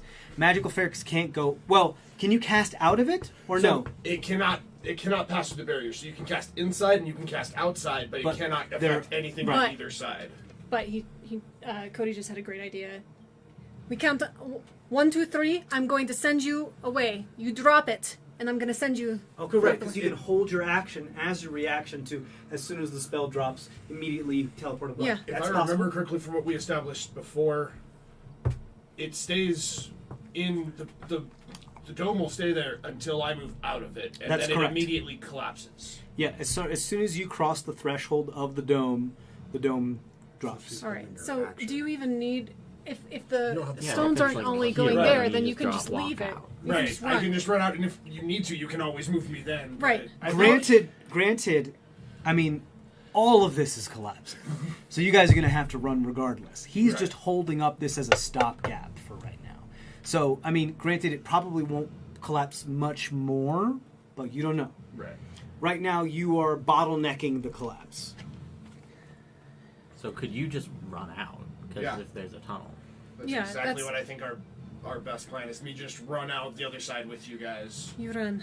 Yeah. Let's go. Granted, gravity is a thing. So Yeah. as soon as you exit, stuff's going to start falling on top Right. of you. You just won't be, like, entirely fucked. But Right. you're going to have to move fast. Yeah. So, what's happening? Because you guys have to make a split-second decision. This is all happening super I, fast. I, still it's- running. as soon as I Still see running. Trisheni hit inside, I start running with the rest of them out the other end. Okay, so you cross the threshold of the dome. The dome disperses. We need you to roll a dexterity saving throw as the tunnel starts collapsing. You guys, did you stay behind I mean, to watch him? I'm like just outside, Yeah. but I have 45 feet of movement too. Now Right, I know, but I wanted to know where you were when he crossed the threshold. I was not too far. I want to make sure that he gets. Okay, out what about of you, it. Gizmo? Dashing. Still, I'm gone. Okay, so he's like, fuck this, I'm out. Okay, so Trisheni and Cole, please roll dexterity saving throws. As you're pretty much on the cusp of this rolling collapse. 24. 24. You're gonna take half of it. 18. That's also a success. You guys take 11 points of bludgeoning damage each as like boulders fall down and dislocate your shoulders, but you just keep pushing forward. Is that 11 halved already? No, so it's 5. Oh, okay. Yeah. It's a big difference. Yeah, That's why I'm double checking because he was like, Sorry. succeeding. It's like, dang. I got a little ahead of myself. A little excited. I mean, to be Go fair, we have full a out massive set. amount of rock falling on us. So if he had said that was half, I would have believed him. Yeah, I mean, it would, well, like right now, this is just the cusp of like so it's just the first boulders rather than the entire fucking wall. Yeah. But yes. Great. You keep running, and you're running, and you're running, running. I'm going to roll another Constitution saving throw to see if this is a cascading tunnel failure. Okay? I'll roll it in front of the table. Everybody can see. 3. Great. It continues to collapse. Those of you that are using your action to dash and move that weren't affected last turn are okay. However, Cole and Masheni, it's very much... I'm sorry, Trisheni. God, you did this to me. Cole and Trisheni, it's very much like Indiana Jones trying to outrun the boulder. Except it's a tunnel collapse, and it pieces of it are still falling on top of you. Of course. So please roll another dexterity saving throw. Am I close enough to give guidance to someone? You need to touch somebody in order to no. give guidance. So no. Right. I'm pretty because- sure 11 doesn't succeed. I'm actually going to use my last third level and pulse wave it again. Behind you. Yeah. Like above and behind you? Like just, yeah, so it gives us a little bit more time. Okay, so that will make you so you don't have to roll dexterity saving throws for this. Granted, it's the 3, there's one more round of dexterity saving throws you have to do before you start to reach what it is, a portion of the cavern that is more workstone and far more stable, that is kind of like the antechamber to the Dwarven Catacombs. Cole is So- dashing now. So, yes, well, you guys are still dashing, but it's moving just as fast Well, as I you guys are couldn't dashing. dash because I used my That's action. why I'm saying. But I'm still moving 45, whereas you're moving. Correct. I was moving 30, so I'm Yeah. dashing to move 60 instead. Right. That's Okay. why, yeah. Either way, both of you are just going to have to roll for Oh, I this figured. last dexterity saving throw. Okay? And The then rest of you dashing. guys see this and are like, there's nothing we can do. So you're just running. Log, you're far enough ahead, and Zemdek, you're far enough ahead. Can I tell where it's probably going to be safe? Yeah. Yeah, especially with your dwarven knowledge of masonry, yeah? Okay. Yeah, you can, like, that whole, like, in an earthquake, stand in a doorway thing, you can totally stand right in that doorway.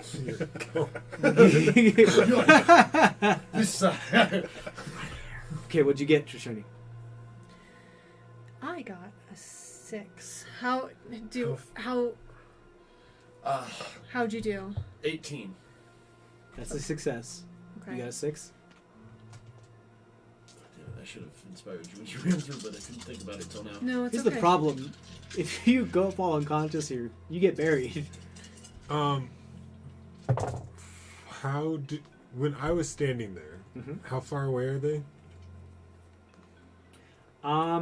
I'll say she's probably, this is the very last length, so when they start to get hit and they're but in the middle of their movement, she's probably about 30 feet away, and he's probably about 20 feet away because he had more movement. So Does she look all beat up? I mean, I'm half. she looks pretty bruised. Okay. Then I will cast Healing Word at level 2 on you as you're running towards me. What do you say? I mean, in Primordial, I say.